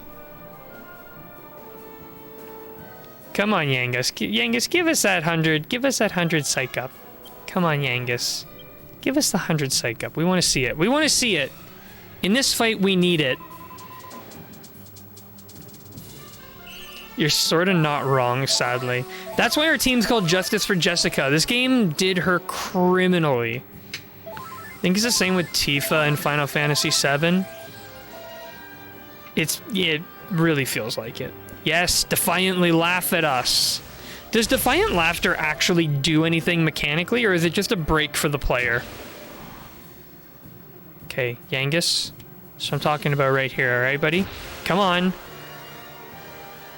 Yes! We're going for 100 tension, oomphed big banger. Oh, I'm so ready. Oh, I'm so ready. He looks like Boo. I'm so ready. I'm so ready. One more time. Think it's just a break? Okay, good, good, good, good, good. Big banger, baby. Give us another hustle dance, and Angelo keeps psyching up. All right, I can't look at chat for a second because I really want to see this big banger. I'm so excited. Game can be pretty verdant cheat. Sexual character is just sometimes still well-written character minus all that stuff. That's the worst part. She's a well-written character. They just went and ruined it by just over-sexualizing her. It's unnecessary. You wrote a great character. Leave it at that. Come on, 2001. 2003, sorry. Come on, 2003. What are you doing? Okay. I'm not gonna lie. Blood pressure right now is high because I'm worried. Okay, good. I was really worried he was gonna wave us, but we don't have enough buffs, I think. I think that's the key. If we keep the buffs low. All right, here we go. I want to see this. Give it to me. It's so small. 1200. That was not that much more than just 50. Just 50 gave us 1,000. It's not worth risking 100. 1,200 damage is nothing to laugh about, but to be honest with you, I almost want to see about I want to see about having the hero do their big attack. So I'm going to switch gears here a little bit. I'm going to have the hero go into psych up mode, and I'm going to have Angelo attack this round. Actually, that's true. Let me get Angelo out, and then I'll have him switch gears. So I'm going to keep healing for the time being, but once Angelo does his next attack, then I will switch gears and have the hero. I want to drop my Giga Gash. At least Jessica's an interesting character, unlike Jade. Yeah, Jade is still good, but definitely got the short end of the stick. Shorter end of the stick than Jessica for character development, spotlight, and over-sexualizing? Huh. That's a shame. Do I need to drop another Insolotl? I've not been paying attention. I probably do. Oh no, I was avoiding Insolotl. Come on, Yangus, man. What are you doing? What are you doing? Wake up! Hey, there's one of those bots we were talking about. Oh, there's 2 bots. 3 bots. Yikes.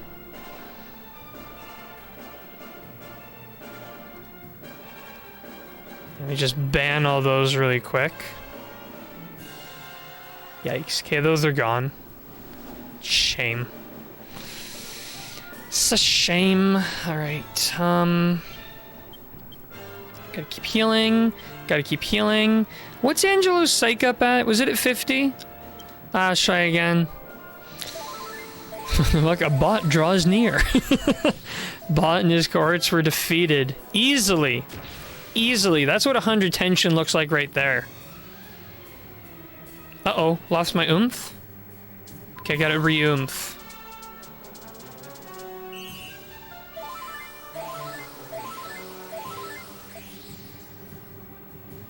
It's okay. I'd rather waste a turn on unnecessary healing than...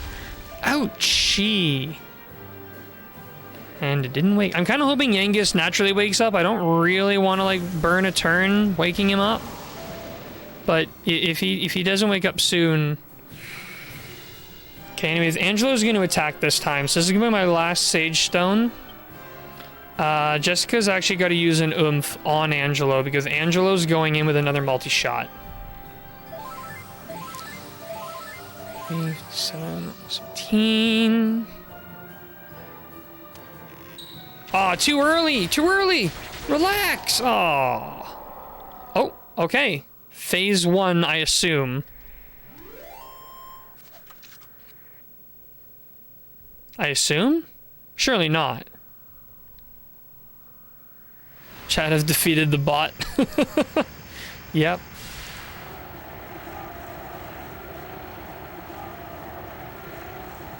Nope, he's dead? Oh. Huh.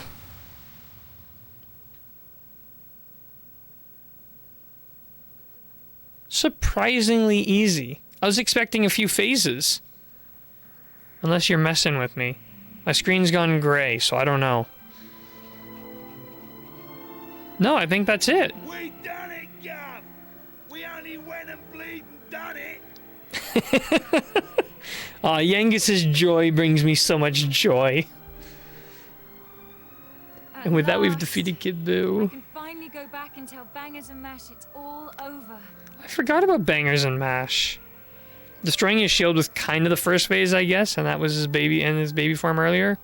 Yeah, but if like when you give me a full rest in between, it's not really phases, it's just different fights. Almost would have been better if they didn't give me the rest, maybe it would have felt, I don't know. Some of the previous bosses were like really hard. In fact, bosses in this game were really hard. Dragon Quest VIII can be a little easy sometimes. The curve in this game, I think, is almost the opposite. It starts really hard, and it seems to get easier. I'm surprised. We didn't even use, like, any of the hero's abilities. He was a pure healer. Oh, yeah, it was still fun. And I have something to tell Alistair too. That he was right all along. I only made it this far because I followed my heart.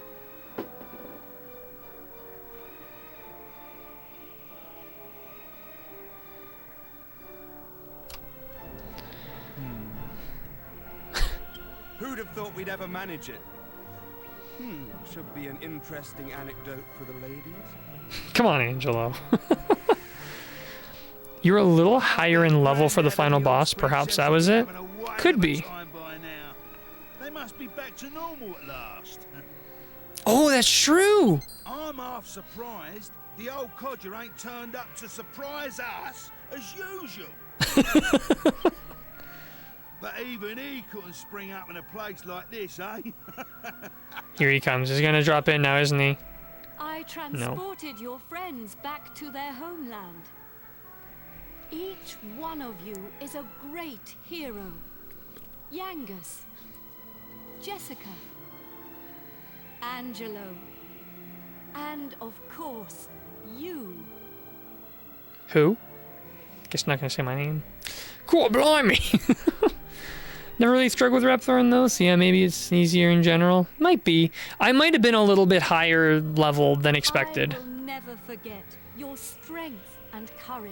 Yang is still the go to the Dragon Quest party members? Absolutely. You remind me of the 7 sages. You humans never failed to surprise me. I'm flattered. It is time to land. Your friends are eager to see you again. I'm really excited to see Trode and Medea back to normal. They better be. They better be back to normal, I swear.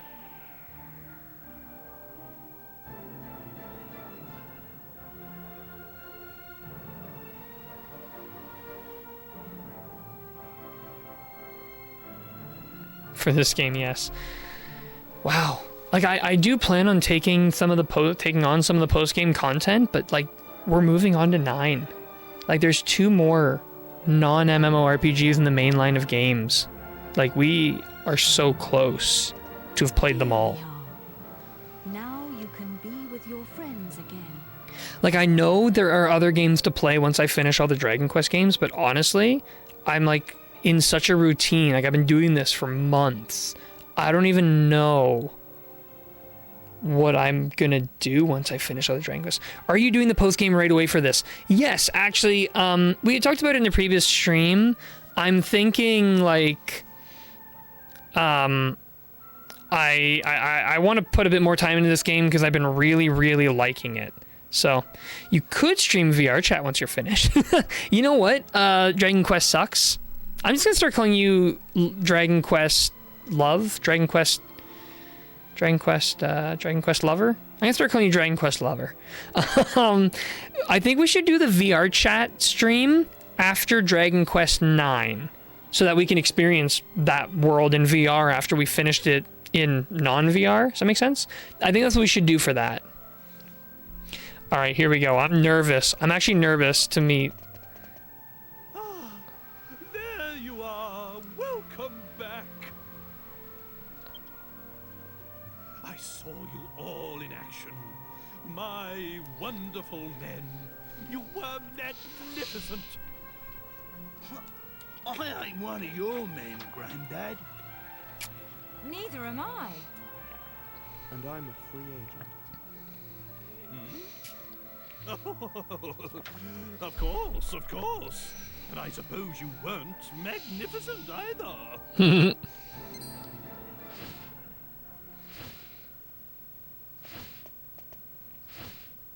Wise bird, a god. Are you leaving us already?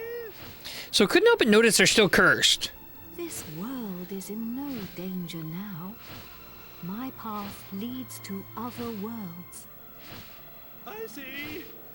Well, anyway, we are in your Wait a minute. Aren't you forgetting something? What about the princess and I? Just how long are we going to have to suffer this outrageous curse? Well, the power of Rapthorn's curse is weakening. It will not be long now. Oh. Really? Splendid. I feel much better for hearing that. Well, I don't know where your next destination is, but take care. Hi. Hey, Hyperdark. How's it going? Welcome in. Is it proper to tell a god to take care? I am not a god, nor is my real name Imperia. These are but the names you humans have given to me. I was known by a different name in the land of my birth. Say it. Say it. There I was called Ramia. And we have a canon connection to Dragon Quest 3. Ooh, I like that. That's sweet. So now we have an official connection to Dragon Quest 3 and an official connection to Dragon Quest 4. Minimum. A lot of Dragon Quest 3. There's a lot of Dragon Quest 3 references in most of the games, to be honest. But now I must leave. And with this, the multiverse is established.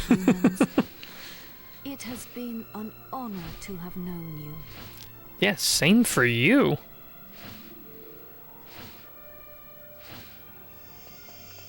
I'm okay playing guitar on my 360. Nice.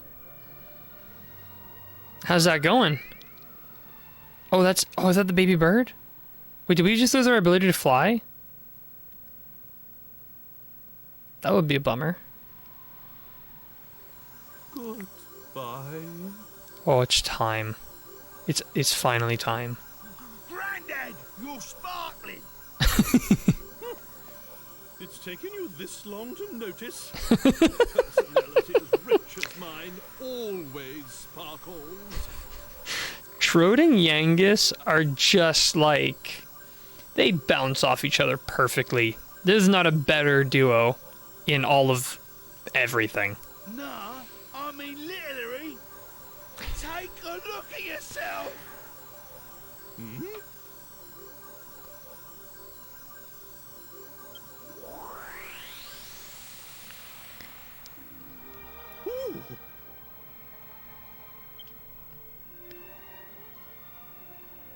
I'm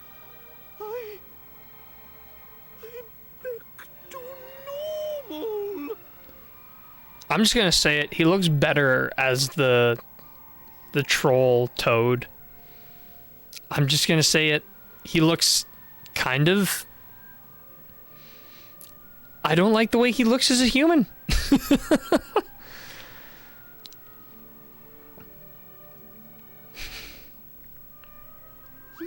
Hurrah! I'm back! Finally rid of that hideously ugly guise! Remember everything from it. It's awesome. Agreed, yeah. Ha! You don't look no different! You look exactly the same as before! Other than complexion, he doesn't look much different. I don't know, just with the green skin and, like, I don't know. Toad Trode, best Trode. Exactly. What did you say?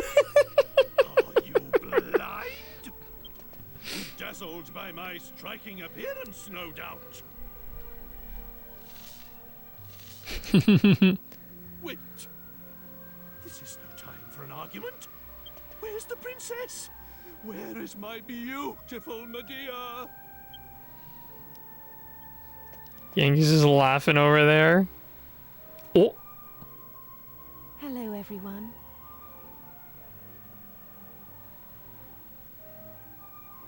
Medea! You're back!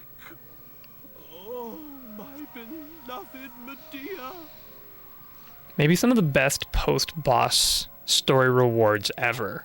This is what we've been working towards the whole time, and it feels so rewarding.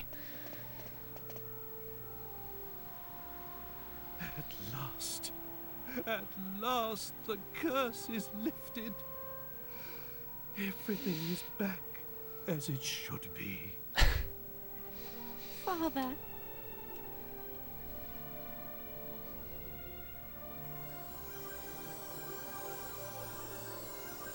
Oh, it's all the... I was like, well, I don't like that. Hey, look!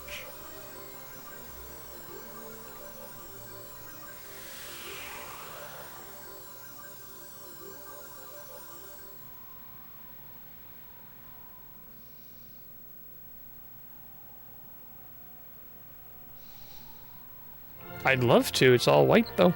Oh, there we go. Oh, my castle! My castle is back to its old self too!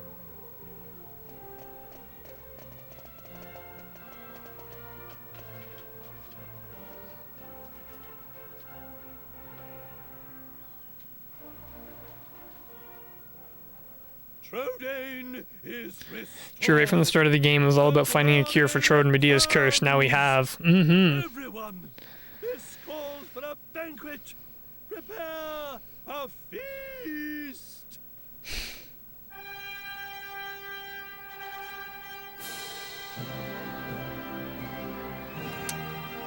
So...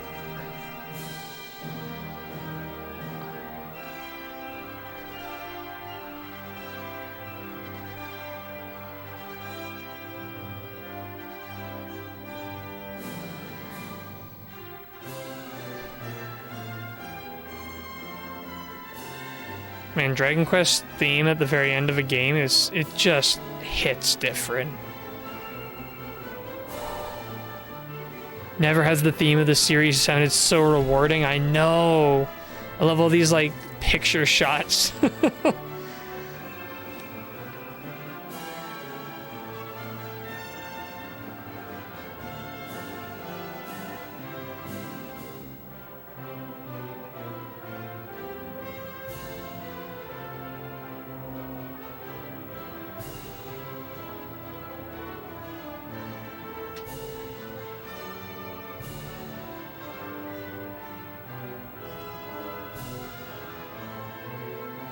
Okay, wait, so someone correct me if I missed it, but a whole big plot point is that the hero is immune to curses. Did they ever explain that? Is that coming up? I don't remember them explaining that. What makes us so special? Angelo getting at it. Explored in post-game. Oh, okay. Good thing we're doing post-game then.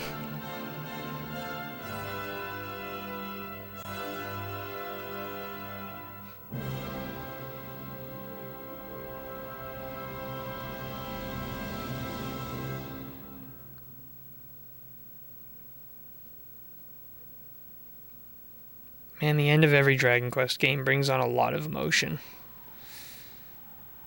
A lot. This post-game, you see the true ending is actually locked behind the post-game.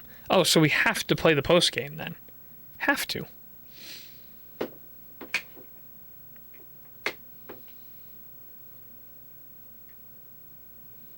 Several months later.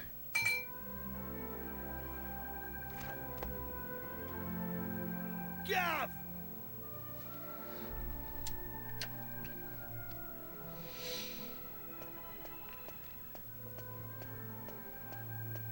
No credit roll, I noticed. Hey, hey, long time no see, eh? I ain't seen your mug since we polished off that fat geezer. I've been playing it straight, Gov. None of that dodgy business I was up to before I met you. Yeah, I've been doing a bit of trading, you know, bits and bobs like. Been sailing round and selling stuff in all the places we went to together. This bird, mate of mine's been bugging me for ages to help her with it. So here I am. You're looking at Yengus, the important exporter now. Anyway, I heard your big news. So you're head of the palace guards then, eh? Diamond. I'm well chuffed I can help you out on your first big job and all. And it's for none other than our darling horse print. Oh, listen to me. She ain't an horse anymore, is she? So we're escorting the princess to a wedding at Sevilla Cathedral, right?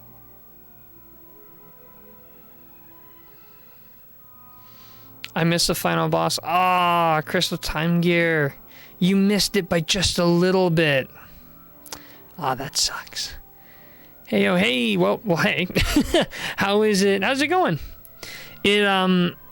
Well, I think we're maybe a little over leveled. I think we're level 40 to 42 right now, and it was like... It was shorter than I expected. I expected there to be multiple phases, and there was just really one phase, and it was like for 4,000 health or something. I don't know, it felt kind of short. Surprisingly short, but... good. Well, I'm doing good. I'm going through the post-game emotions right now. And I'm going through even more emotions because we have to escort the princess to her wedding. It better not be with Charmless. I don't know, though. Same year, but at least the hero will get the princess. I hope. After all this happened. Oh, yeah. Nearly forgot. I was supposed to give you a message from this old minister I saw on the way over. One phase? I consider the part at the beginning with the Godbird Scepter the phase 1.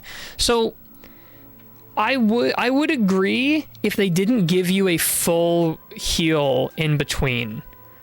Like, the later phases, like, it doesn't... because you get a full heal in between, it more feels like separate fights. Rather than one full fight with multiple phases, you know? I don't know if that makes sense. That's just kind of how I felt about it. Seems the princess is ready to depart now. So you can go and fetch her from a room like. I'll be waiting down in the courtyard then, eh? See you in a bit. But... That's fair. Yeah, no, I don't know. It was, I think we were a little too strong for it. Like, well, it's probably not gonna have all the characters. I guess we're level 43. But to be honest with you, I had the hero spamming the Sage Stone. Jessica was spamming Hustle and Oomphs. And then Yangus and Angelo were just doing tension and big attacks. Okay, so I think he said to me, Angelo. Ah, it's been a while. I came as soon as I heard the news. So, it seems we'll have the honor of escorting the lovely princess. Apparently. I just ran into Yangus too, same as ever. I'm a busy man, as you know, so I wasn't too thrilled at first at having to drop everything and come over. But it is good to see the old gang again. Yeah. Anyway, are you really alright with this wedding going ahead? You don't have to stick around if it's too hard for you. Just do what you have to do, my friend. Like I did when I left the Abbey. Oh, Angelo's so wonderful. You know, he looks after children who don't have anywhere else to go. Don't you? He says he wants to repay all the kindness Abbot Francisco showed him when he was all alone in the world. Isn't he just the sweetest man you ever met? Hey, no need to tell the whole world. I have a certain peace to maintain with my admirers. Sorry if I'm a little slow to respond on my mobile tonight, so I have quite a bit of delay watching on my tablet while playing my try on my Wii. Oh yeah, no worries at all. I guess we're in the post-game now. Technically, we finished the main story, but I'm actually pretty interested in preventing this wedding. We just gotta figure out how to do that. Well then, see you in a bit. I'll be down in the courtyard taking a break. Come and find me when you're ready.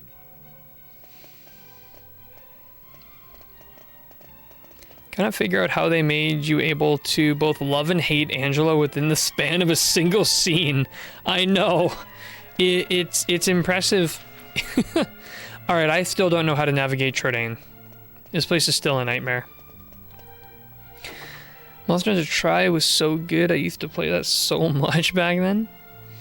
Not quite post-game. You still have to watch the credits. That's true, actually. The credits haven't rolled yet. Well, let's grab everybody here. I heard old Trode went on ahead to the cathedral. I could hardly keep a straight face when I saw him. He doesn't really look much different to when he was cursed. Hey, something wrong, Gov? How come you ain't going to get Princess yet? Oh, whoops. Alright, we gotta go find the princess. Where the heck is the princess? Just Falcon Punch the princess? The prince, which is basically a Rider Punch on steroids, but Trimalus deserves it. I would rather do a Falcon Slash with my Falcon Sword. I think that's the better route to take. Okay, I imagine we need to go upstairs. Seriously, I feel like I'm navigating this place for the first time every time I come here. Whoever designed this castle needs to immediately and swiftly be fired for poor building design.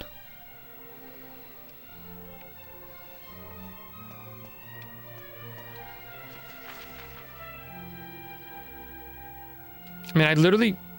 Oh, hold on. Something's up here. Hey there! Long time no see. How have you been? Man, endings sure have gotten elaborate since the 80s. Thanks, Link. You're the hero of Hyrule. Legend of Zelda NES. Yeah. I'm a huge Monster Hunter fan and have been interested in playing Tri for some time. I've already played 3U and have been interested in the differences. Poor architecture, you mean? Yeah, yes, architecture. That's the word I was looking for. It's indeed a great game, though the motion controls are an absolute trip. Motion controls are what held back some Wii games, not gonna lie. Also, Jessica! What's up? You look pretty well, that's for sure. But how come you haven't visited me in Alexandria? I've missed you. You know, I was planning to go off and live on my own, but my mother was so worried I ended up settling down back at home. I guess the time I spent away from her made us both realize what's truly important to us. We get on really well now. I'm not much of a replacement for my brother, but I've decided to stay and look after Alexandria. With everyone's help, of course. But enough of that. Have you heard? Apparently Yangus and Red have teamed up now and they're doing something together. Can you believe it? Last I remember, they couldn't exchange 2 words without 3 insults. I wonder what went on between them. Huh? You're on your way to pick up Princess Medea? Yeah, I guess it's time to get going. Okay then. I'll be waiting for you down in the courtyard. Sweet. Also, I don't get why the hero never visited the party members over a few months. Yeah, honestly, kind of rude. This seems promising. Yeah, this seems like it would lead to a princess chamber. Yeah, I don't know. He's kind of rude. Oh, no, this is the cursed chamber area. These are all rooms, though, right? I don't think we've ever been up here before. Have we? No, I guess these are all just like cells or something.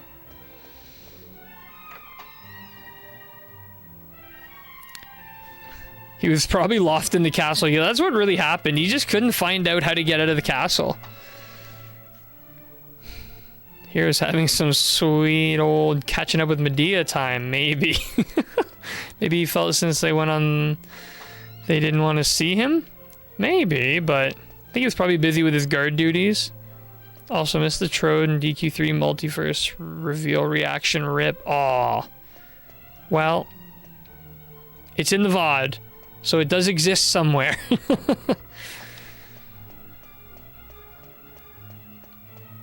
That's just a dead end. What's in here? Princess? Ah, found her. I suppose this is the last time I'll play the piano like this in here. I wonder if there'll be a piano I can play in Argonia. Thank you for coming. Is it already time to leave? Yeah. I asked the minister to have you call on me so that we could take one last walk through the castle, alone together, just like old times. I know it's not quite time yet, but I wanted to say goodbye to you properly. To thank you for everything you've done. The times I've spent here in Tradaine Castle, with you, will be memories I shall treasure for always. Medea breaks my heart every time we talk to her. I have to marry the Prince of Argonia to fulfill my royal duty. And you have to please continue to serve my father and protect Tradaine, just as you always have. Oh. So then, shall we go? It won't do to keep people waiting too long. Honestly, we could take Argonia if we upset them. We could take them. Or Arcadia.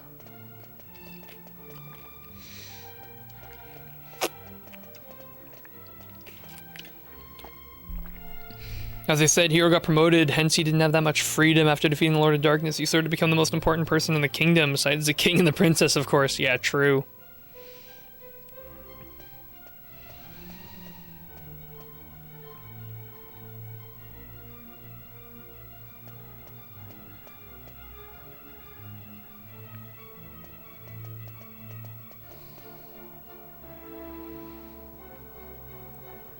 F Charmless, how much better could he have gotten in 7 months?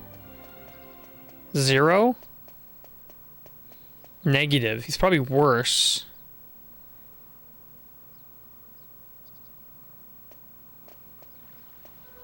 Come on, Trode. Don't make her do it. Remember when the kid was whipping her? My heart's breaking right now.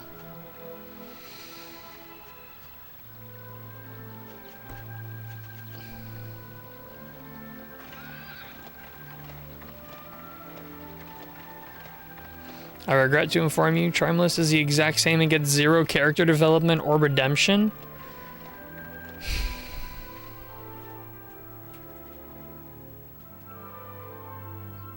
My heart aches for this entire thing. I don't want a redemption arc, I just want revenge. I can get behind that CD backslash. This is no longer an escort mission, this has officially become an assassination mission. We're going in, quick and clean, we're gonna be out before anybody knows we were there.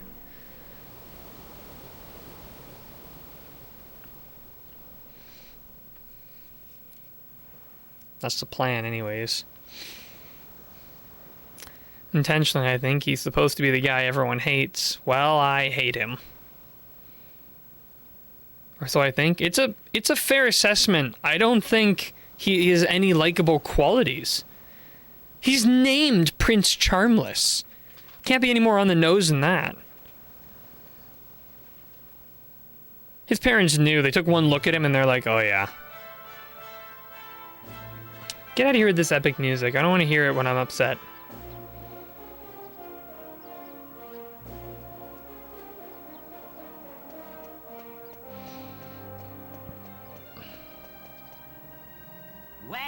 So this is Sevilla Cathedral. What a perfect place for a grand royal wedding. Charmless is a yield to the bitter end. Charmless, what are these three Cyclops doing in my room? Shh, shh, shh, shh, shh. Don't worry about it, buddy. Just blink of death. Or whatever that ability was called. Excellent work, young man. You did an admirable job of escorting us. Your duty here has now been fulfilled. You shall stay the night at the inn and return to Trudane tomorrow. But I thought they'd all be attending the wedding. I'm sorry, Princess, but I'm afraid that won't be possible. Hero's pissed. Look at him.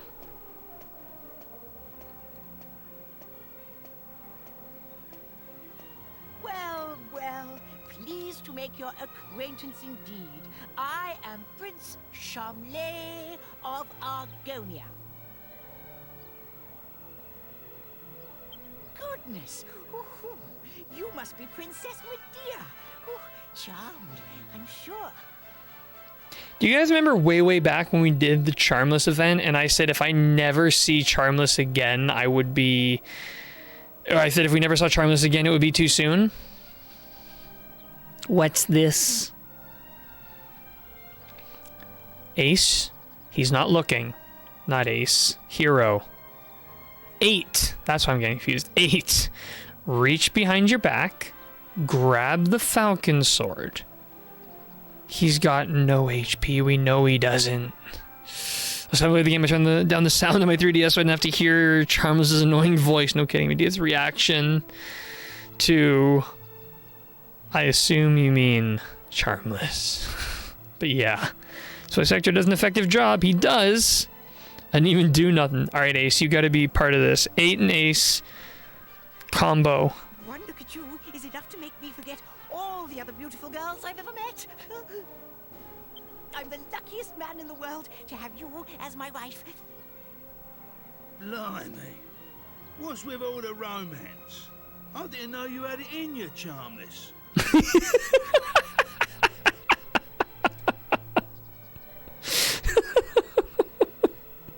Oh, man. It's Charmley. Oh, aren't you those servants from the initiation? God, I love Yankees. I don't get him good. Charmless reaction to Medea. I'm brain dead. About Charmless throwing shade at Jessica there. Yeah, no kidding. No doubt you're here because you heard the news of my wedding. Well, I'm afraid this is as Yankees far is a as you bro. can come. Yeah, no kidding. Gotta love Yankees. He says it right. Charmless. Yeah, he knows exactly how this kid's name is pronounced. I can't possibly have commoners like you at such a grand royal affair. It's not as if you're aristocracy or wealthy or, well, anything. I hate this kid. Medea looks so sad, I know. My heart is just shattering. That brat is unbelievable. Can't let us in on account of our being too common, indeed. The preening little snob. It's been a while since the initiation, but he is still just as obnoxious as ever. Angela reacting appropriately. And yet tomorrow, he's going to be marrying the princess. Can you believe it? Are you really going to let That this happen? laugh, I know. If you ask me, it's your duty as chief of the palace guard to protect the princess's happiness. That is incredible reasoning. We are going on that, and that is going to be the motivation for every decision we make from now on. Let's go. Charmless, we saved your ass from the demon lord. Shut the hell up. I know. Oh, even the heroes. Oh my god, my heart. Even the hero. Angelo knows what's up. I know. Angelo and Yangus, just let them in the castle. They can deal with this guy. Oh, the hero's face. I'm literally shattered right now. Also, Angelo being amazing. Yeah. The princess will be getting itched in a bit. Well, we gotta go. We've come all this way. We should at least try and get a glimpse of her all dolled up. I'll go on ahead then, eh? I'll be waiting in front of that big church. I say the party fight Charmless. Come on, if we can take down Rapthor and Charmless can be easy fight. Actually, honestly, I feel like fighting Charmless would be like fighting a metal slime with no defense. High chance that he's going to flee. Trodaine and Aragonia. They say the two royal families have had a marriage arranged for years and years. Goes right back to their grandfather's generation, apparently. There's a huge crowd in front of the cathedral. Everyone wants to catch a glimpse of the Princess of Trodaine. I'm gonna kill him! Let me at him! Hey, go get your woman. I don't love the damsel in distress trope that she needs saving, but also I really want to see a falcon blade shaped hole in Charmless. I don't know if I would necessarily call it damsel in distress exactly, because like she is kind of stuck by royal obligation. Like, sure, look how many times he ran during the initiation. Yeah, can even hold a knife. It's bedlam up there with all those people. I doubt anyone would notice you among the crowd.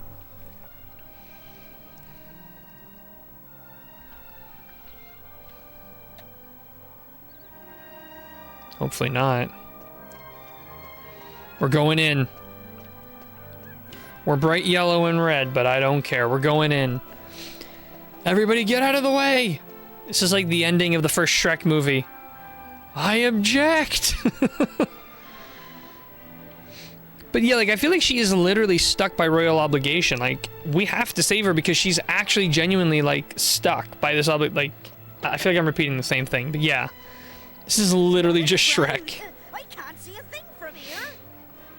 Move! Has it already started? Saying that the bride looks stunning. I wish I was more like her. I don't mind that as much as I think they overdid it on Charmless. Yeah. I'm more interested in seeing the new Lord High Priest than the bride and groom, but it's impossible to see anything from here. Could make the argument that she needs to be rescued from herself and her obligations. Yeah, that's kind of what I'm thinking. Congratulations, Princess Medea! Congratulations, Prince Charmles! No. Say it right, please. Hey, stop pushing. Wow! There you are, Gav. I knew you'd turn up. Right, this way. Follow me.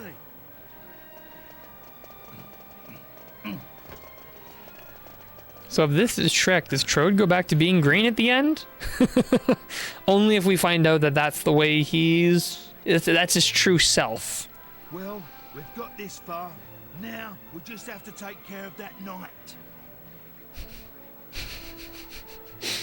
Yankees is the best. He really is. He's like, we're literally gonna fight our way in.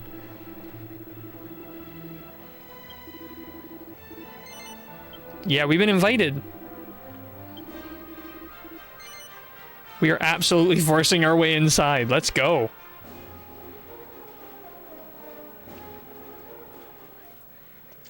What? You leave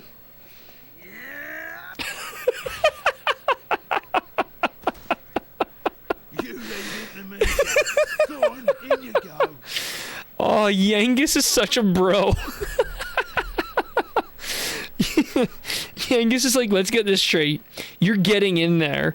There's nothing else to say about it. You're going in. And I'm like, no questions asked. We're going. It's like the reverse Shrek 2 where Shrek goes from ogre to human. Yeah, basically. Okay. Oh, this kid. Honestly, where has the princess got to?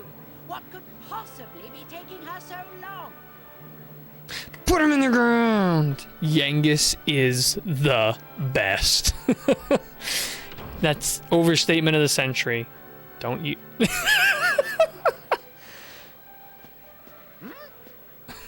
Oh god, he's wearing white. Now we can see all the blood. What do you think you're doing? Are you trying to ruin my wedding? Oh my god, shut up, kid. You know what, Greg? You are absolutely right. I want to mute this right now to save everybody from listening to this kid pronounce his R's as W's. I won't stand for it. Guards, get rid of him at once.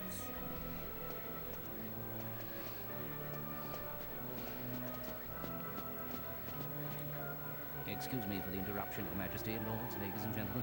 I have an urgent communique with the king. Oh?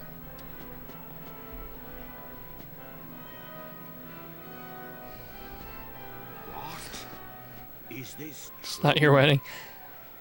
How can the hero say, I object if he's a silent protagonist? Oh no. You're right. What is it, Father? Tell me at once. Thinks he's Elmer Fudd, I guess. It seems the bride, Princess Medea, has disappeared. What did you say? By throwing open the cathedral doors in absolute anger. I don't believe it.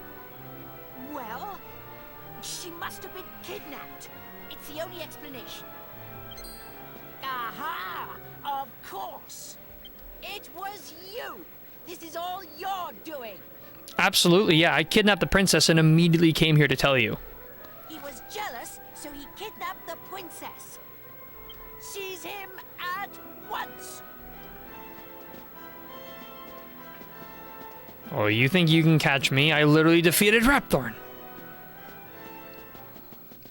I'm out of here. Taking a leaf out of the Metal Slime book. Later. Yangus, we gotta go. Phew. You're okay. Hey? What's going on, Gov? Where's the princess? What's happened to the wedding? Hey! Get over here, we've got trouble. King Trode and Princess Medea are surrounded by soldiers down there. What? You what? I don't get it. But we better get a move on, Gov. It don't look good. Stay right where you are! Refuse. Do you think we'll just let you go after you ruined the royal wedding like that? Leave them to us. You just get the princess and King Trode to safety. What, all three of you are gonna take on 2 guards when I have to go save the king and the princess who are surrounded, your words, by by soldiers. Fine, I can take them. We'll see how they like my Giga Gash.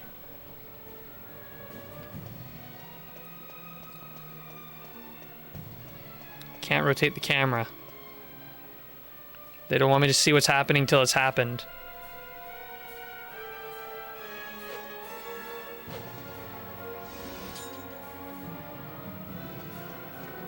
Trode. Ah, there you are. Just in the nick of time. I knew I could depend on you. You have to Medea. Medea and escape from here at once. I can't possibly let that awful Prince Charmless marry my beautiful Medea. Yes, King Trode to the rescue. My country's honor matters not one jot compared to her happiness. Please, take her to safety.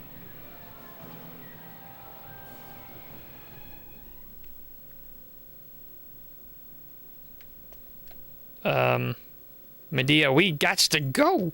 Trode being the absolute best, he is. Arranged by our 2 families long ago. I thought I had no choice but to accept it gracefully. I like this dress. I always resigned myself to it. I always saw it as my duty as princess. But Trode is the best dad ever, man. Yeah, seriously, I literally wish to be even half as good a dad as Trode. Like, yeah. Trode, screw my kingdom, I'm a dad. Basically. I simply can't abide him. If it's a choice between marrying that twit and being a horse, you can make mine a grass sandwich.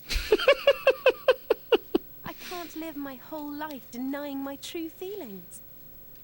Take my hand and let's run away together. Please, take me away from here. Yes, no? Does the game think that no is an option? Obviously the choice is yes.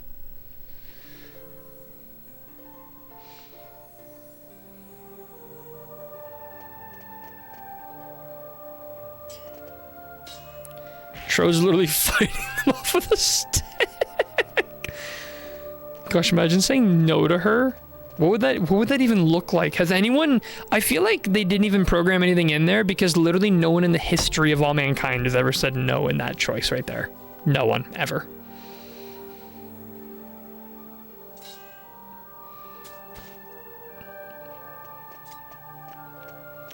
I think I actually did on my first playthrough. Oh, Greg, immediately reset. Immediately. I think you actually do get a different ending if you say no.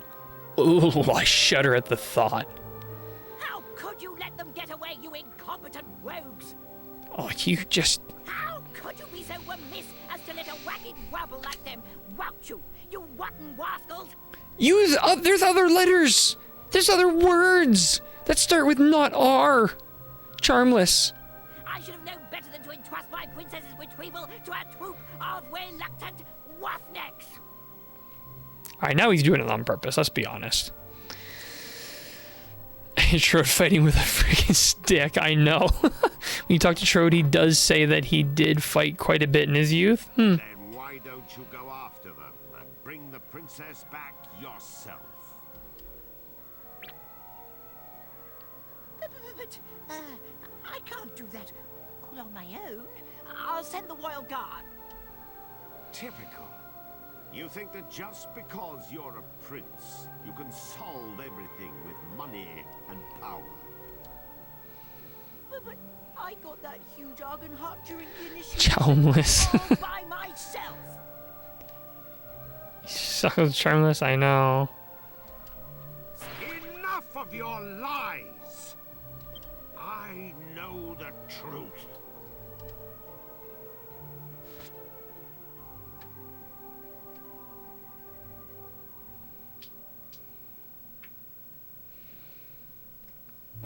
He's brewing on that lesson for a long time. Dude, even Clavius being amazing? I don't know, it's weird because like... How could Charmless turn out the way he did if Clavius was anything but completely incompetent? It's about time he called Charmless out. It is true though. It's about time he did. I guess he was just like blind, like he was hoping that Charmless would straighten out. He just never did. King Clavius was waiting for the moment when Clavius literally couldn't make an excuse. I know. Alright, easy there, 8. She's wearing a dress. My goodness.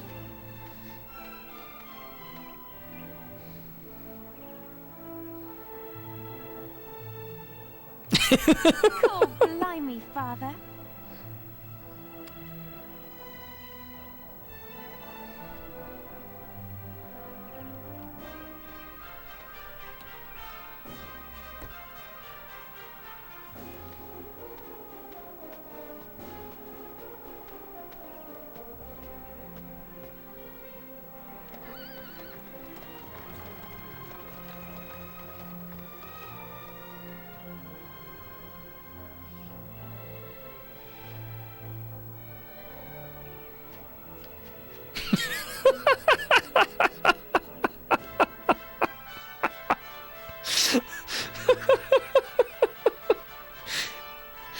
Oh man.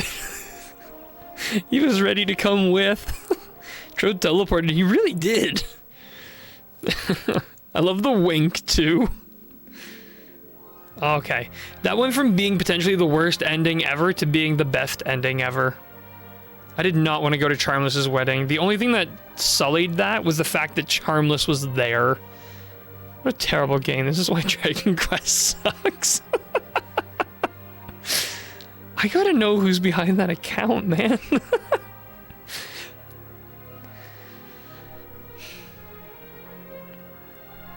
Okay, you know what? Now, obviously we are still gonna do the post-game, but now that the credits are rolling, I'm going to make the official statement. This is officially my favorite Dragon Quest game. Stragovians. Oh, okay. I knew it was someone. Okay. The worst game I ever played. Not at all. Yeah, no, honestly, I think I'm gonna say it like officially. This is my favorite. This is my favorite Dragon Quest game. It just took the top slot.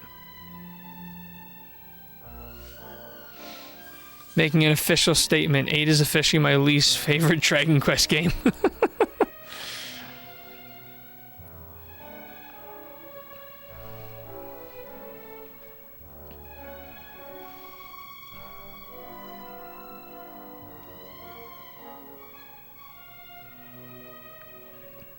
I'm gonna, like, one of the things that I really loved about the storytelling in this one is that everything was very well connected.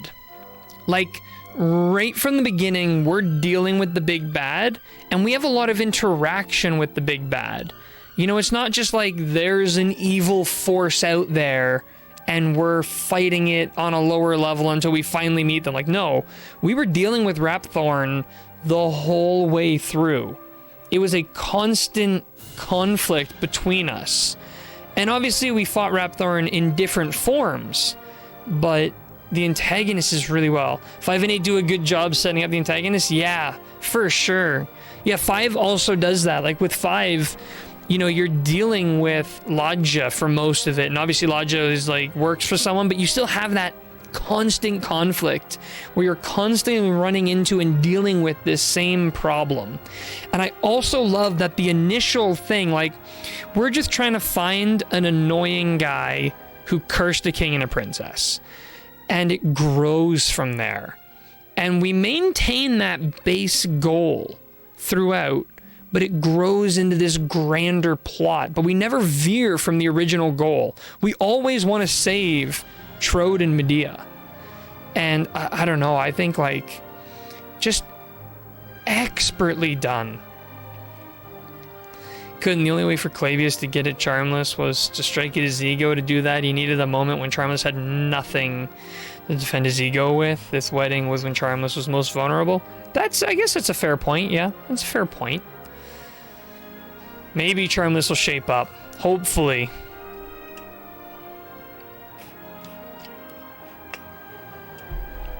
Eight's story is never too ambitious for its own good, but doesn't stagnate. Yeah, like it just... I think there were a few points where the pacing was a little iffy, but in the grand scheme of everything, it was very, very well done. Like, there's a few points where it feels like we're in this mad rush to do something, but the game expects us to kind of go on a weird side route. But I don't know. This game was absolutely incredible story-wise. I actually really liked it mechanically.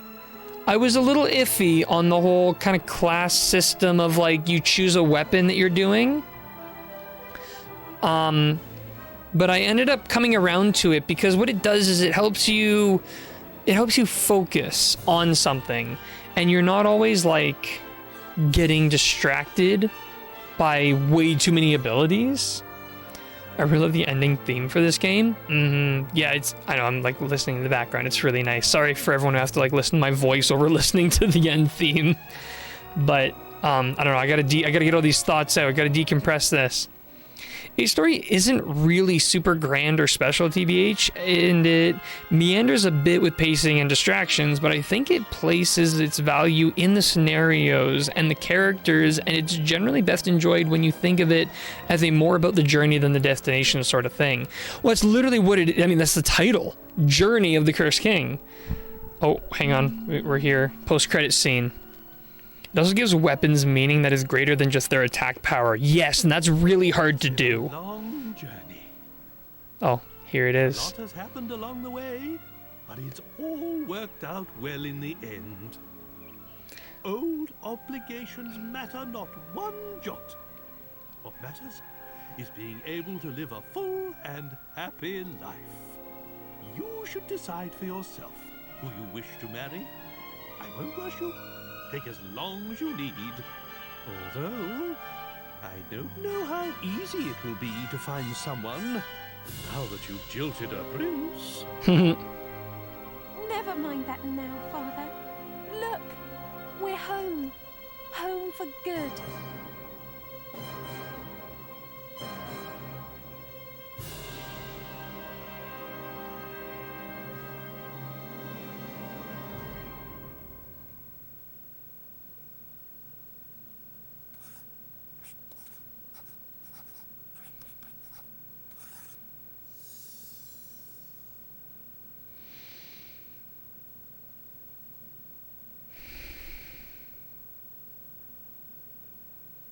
Congratulations, you succeeded in defeating the Lord of Darkness. If you save here, your victory will be recorded in an adventure log. This will allow you to continue your adventure from the moment just before you set off to fight Rapthorn. Record your triumph so that the new legend may be born. So I want to save anyways.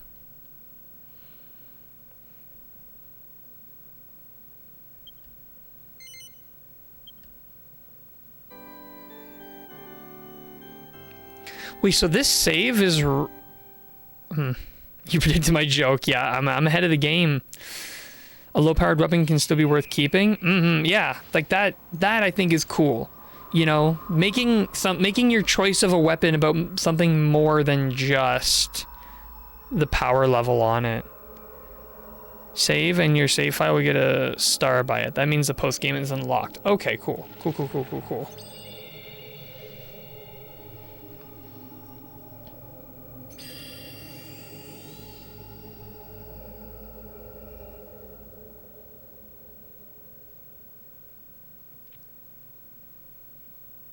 Armor Project Bird Studio.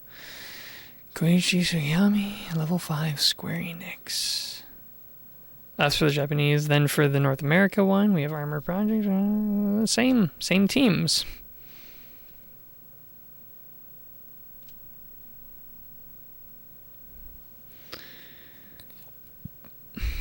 I'm lurking so bad right now. And this shows you where to go. Okay, wait. I'm frozen or something. Does the game want me to restart here or something? I think the game wants me to just, like, restart. Like, restart my console, right? Hang on. Systematically going through every single button.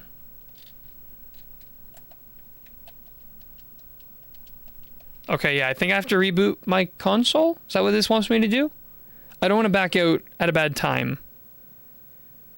Game wants you... Okay. I didn't want to restart it. Yeah. So I'm going to go back here really quick. 8 through is simple, but it matters is its execution. Too many stories are far too ambitious for their own good, but Dragon Quest 8 starts relatively small, steadily expands, and makes the most of what it has. Excuse me, sorry. I'm going to find a button that works when I did that. Oh, yeah, I me neither. Oh no. Don't tell me I just picked up the hiccups. Oh man. That would really suck. Sorry, back to Ninja's comment from earlier. That's what I loved so much about God of War 2018. The whole story, the motivation that drives the characters to go on their journey is incredibly simple. They have a very simple goal. And that is to spread the mother's ashes at the highest peak in the world. And their journey, you know, that simple goal takes them on an epic journey, but it's not so overbearing that it, like, you feel like doing anything out of the way is wrong, you know? Like, if it's like, you have to go now or the world will be destroyed. All right, let me go hang out in the casino for 10 days. But it's like, if your goal is go spread someone's ashes, like, you have time. It makes sense when you go and do side stuff. And when you have small goals like that, you can always make them unique. Just like this, curing a king and a princess's curse is super unique in and of itself. I'm going to refill my water in case these hiccups do come in full-blown. I need something to drink.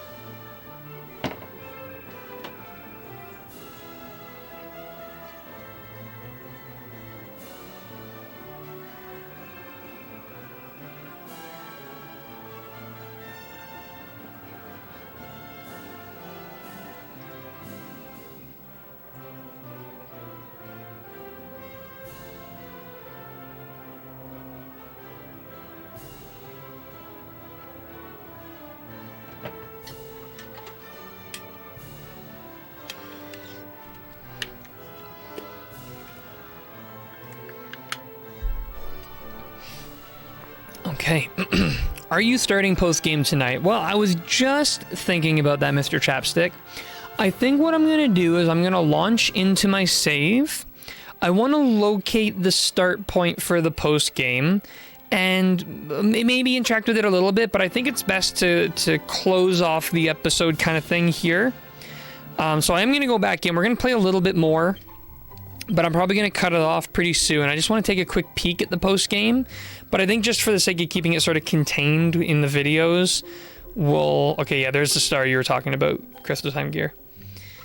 The post-game stuff leads to doesn't really have a save point for a while. Okay, well, let's just like, we'll try to find it. Let's just like fly around or whatever until we find it. Can you even fly anymore? I thought the bird left. Like the spirit bird. Do we still have that?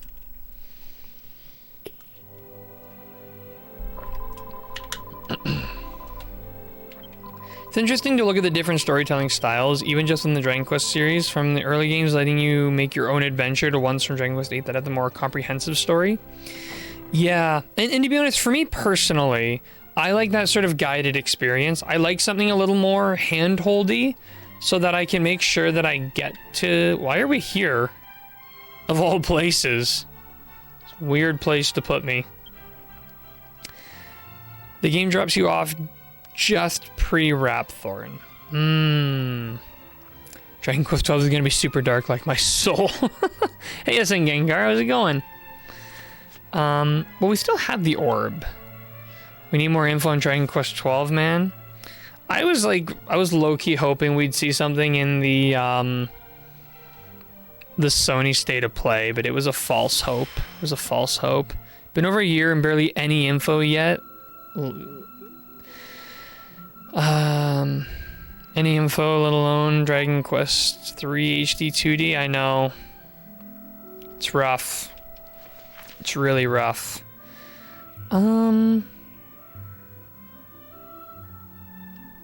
Maybe we can go...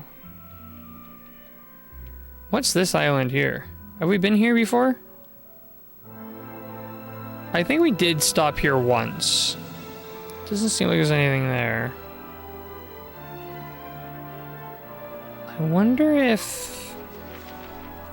What the heck would it even be? Dragon Quest VIII flying mechanics are quite superior than Dragon Quest XI. I have not played Dragon Quest XI, so I can't really speak to it. But without even playing it, I would say that, yeah, I would easily see this as being the better flying.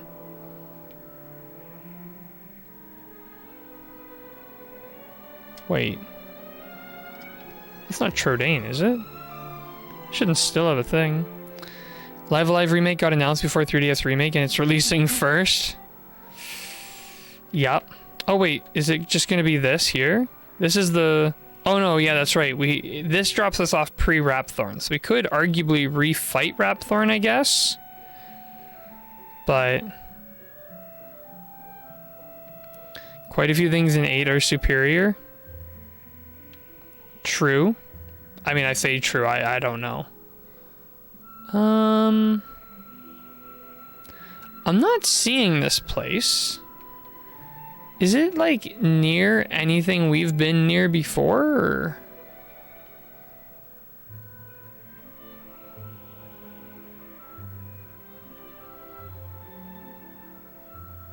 I'm gonna just fly out to the water.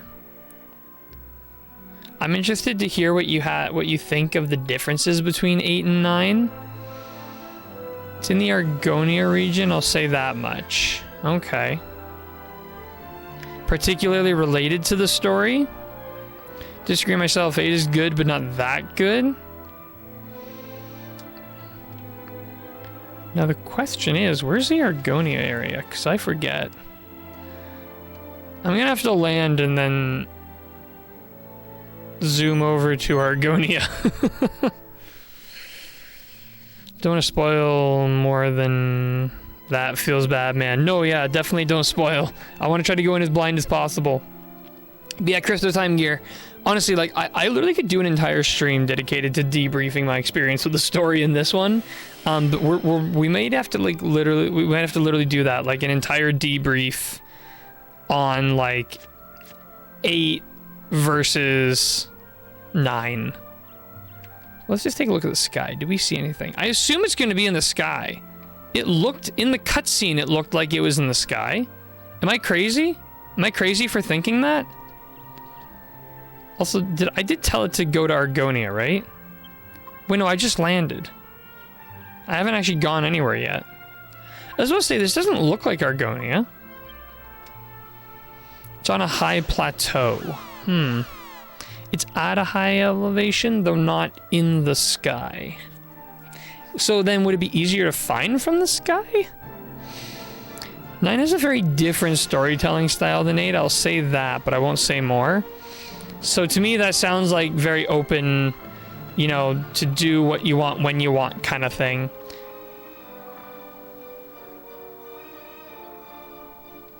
Oh, okay, the place I'm looking for is like right beside Argonia, which is why I was placed here. I mean, there is some high places up there. Let's pop the bird back out and just fly around, get a vantage point.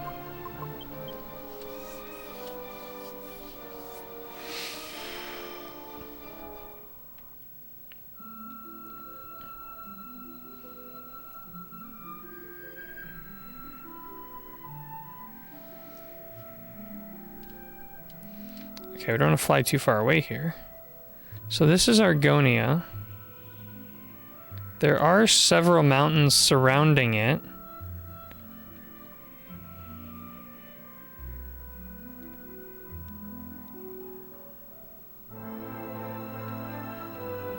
Including this desert area, which was previously inaccessible? Am I wrong for saying that? No, I guess we could access it by boat. Probably. Wait, these clouds over here, these low clouds. What is that all about?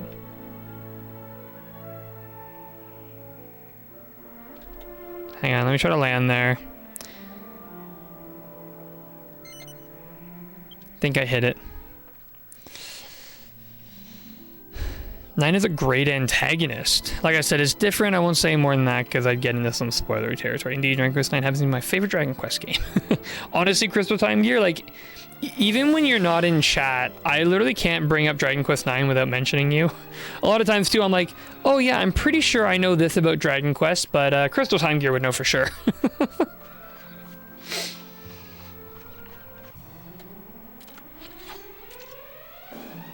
Whoa! Some gold golems. Cool. Ow. I didn't know you could find gold golems here. Down for 11. Oh, okay. Those things were instantly defeated. I forgot these guys are on Show No Mercy. They're just gonna nuke everyone and everything.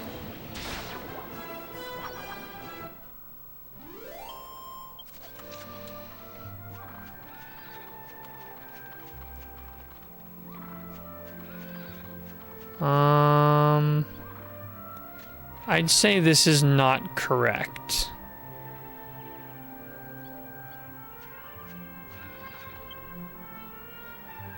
Yeah, this feels not correct. Am I blind? Why can't I see this place? Yep, a lot of plateau areas have gold golems for grinding. Good chat, Yangus. That was really fun. I like some of the similarities it shared with 3. I do know, like, mechanically 9 plays kinda similar to 3.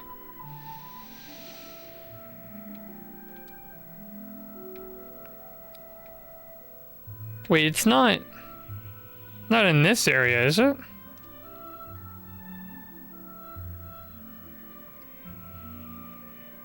I feel like no. Nope, not correct. You will know the post-game area immediately when you see it.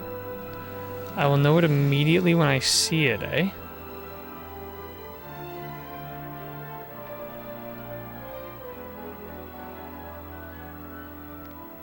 This looks... Actually, this looks... Oh, yeah, this is it. This is it. This looks right. Yeah, this is it. All right, got a blast for the night. Congrats on beating the game, man. Have a good one. I'll catch you next stream. All right, have a good night, Mr. Chapstick. Yes, next stream, I guess reminder for everybody will be Friday. Friday is the next stream after this one. Ah, okay, we found it. So this...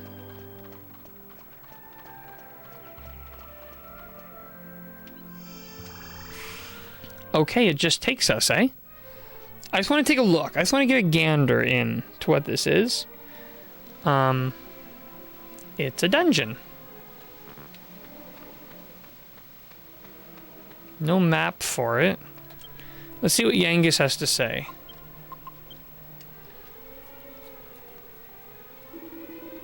Six treasures somewhere around here, gov. Dark Devil Dogs. Probably no competition for our party. Oh, they survived the kaboom. Wouldn't know, still on my first playthrough since the game came out, and even then I didn't get far enough into the game where the antagonist was revealed. You found it. You have quite the journey ahead. How long is the post-game? Like, is this something we could do in 1 stream, 2 streams, 3 streams? Like, how many streams do you think it would take? Averaging a time of, like... I try to go 3 to 4 hours, minimum, on a weekday, on a weeknight. On a weekend, I could go, like, 5 or 6, but...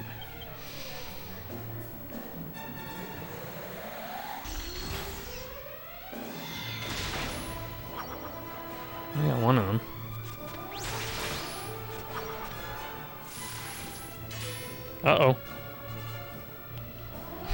1, 2, 3, 4. 3, 4, 5, 3, 1, 3, 1 streams. Well, I definitely appreciate how specific you're being, SN Gengar. Some people just like to be, oh, you know, about, what was that?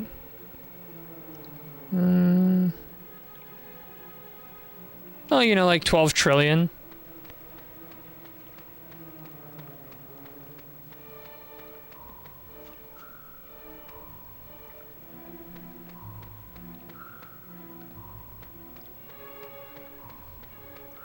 One stream for just a story portion, but then there's some super boss fights you can do after you finish the story that will take a lot of grinding.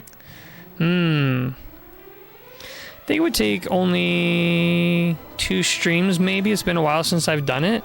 I think, like, I would maybe do the story part. I don't know if I would necessarily do the super bosses.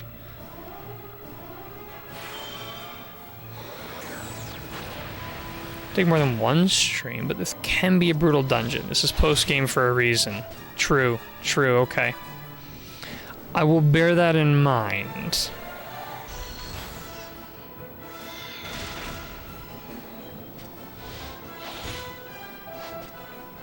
We are taking some serious damage. Of course, we're dealing some serious damage. The Big Bang, I might have my favorite animation in this game. Like, look at it. Beautiful. Absolutely beautiful. So make sure there's no, like, chests or anything hidden over here. Ace Post game seems super short after playing 11. I'm sure by comparison, yeah. Alright, yeah, this is just a big open area that makes you run around when the real true path was directly there the whole time. Oh, they make the first strike, eh? We might die. There is a good chance of it.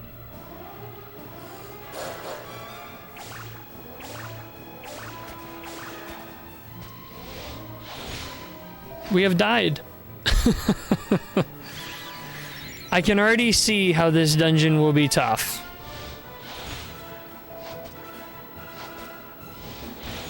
Well, at least one of them loves her. Oh, dodge the collars.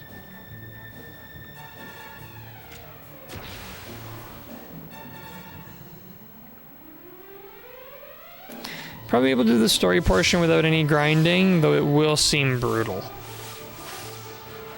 Well, that's alright.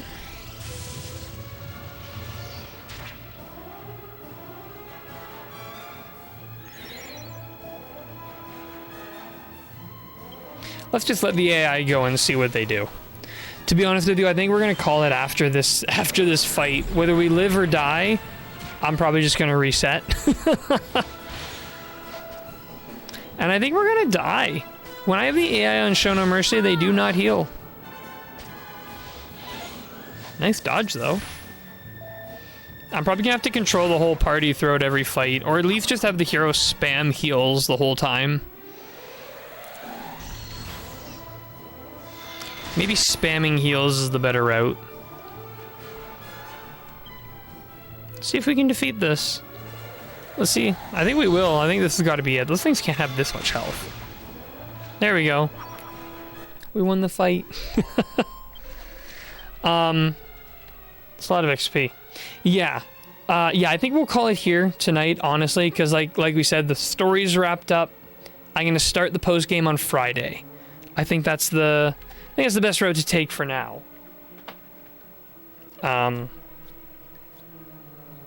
Yeah, I think that's really all there is to say. I'm still actually really, really happy with how this game went. I think the only thing, I wish they put a little bit more into the boss fight compared to like, oh, perfect, I was about to head to bed. All right, that's good timing. Like, good timing, streamer, yes. Like compared to like Sorrow the Manslayer had like 6 or 7 phases. Even in Dragon Quest VII, there was like 3 phases to the boss fight, 4 maybe, with no heals in between. So I would have liked to have seen that. Maybe the super boss fights are crazy. But yeah, I think that was my only minor complaint, was that the boss, I would have liked to have seen more. Especially because in that first state, the moveset was pretty standard. It wasn't doing anything that crazy. I would have liked to have seen a variety of abilities, because usually when they do phases, each phase will focus on a different thing. You know, one phase will be magic heavy, another phase will be melee heavy, another phase will be heavily defensive, you know, like have a different thing per phase. I think that, like, thing is, Rapthorn is brutal if you're all even slightly under-leveled. Yeah, I guess we were over-leveled. I didn't feel like we were that high in the levels. Like, 40 to 43, I guess, is a lot for that boss fight. I didn't feel like we did that much grinding. Like, I did do a little between streams, but yeah. Maybe I need to go back through someday and play it at a much lower level. Maybe that should be the plan. But yeah, okay, so I think we will cut the stream off here. Definitely thank you for everyone for hanging out. Obviously we have the post game to do, but like, this game has been a trip. Like I said, this game quickly became my favorite Dragon Quest game. I'm so happy we're going to be moving on to 9 soon. I am so excited for that. And also, we finished this game in 20 parts. So, shorter than Dragon Quest VII. Yeah. See you, dude. All right, man. Have a good night, Ace. And yeah, thanks again, everybody, for hanging out. Thanks for the stream. No worries, Crystal Time Gear. Thank you, as always, for hanging out. Dragon Quest VII was way too long. It was. It was too long. I'll die on that hill. There's no hill to die on. Everyone agrees. Okay. Yeah, that's it. I'm going to keep ranting on here forever. So, thank you, everyone, for hanging out. And have a good one.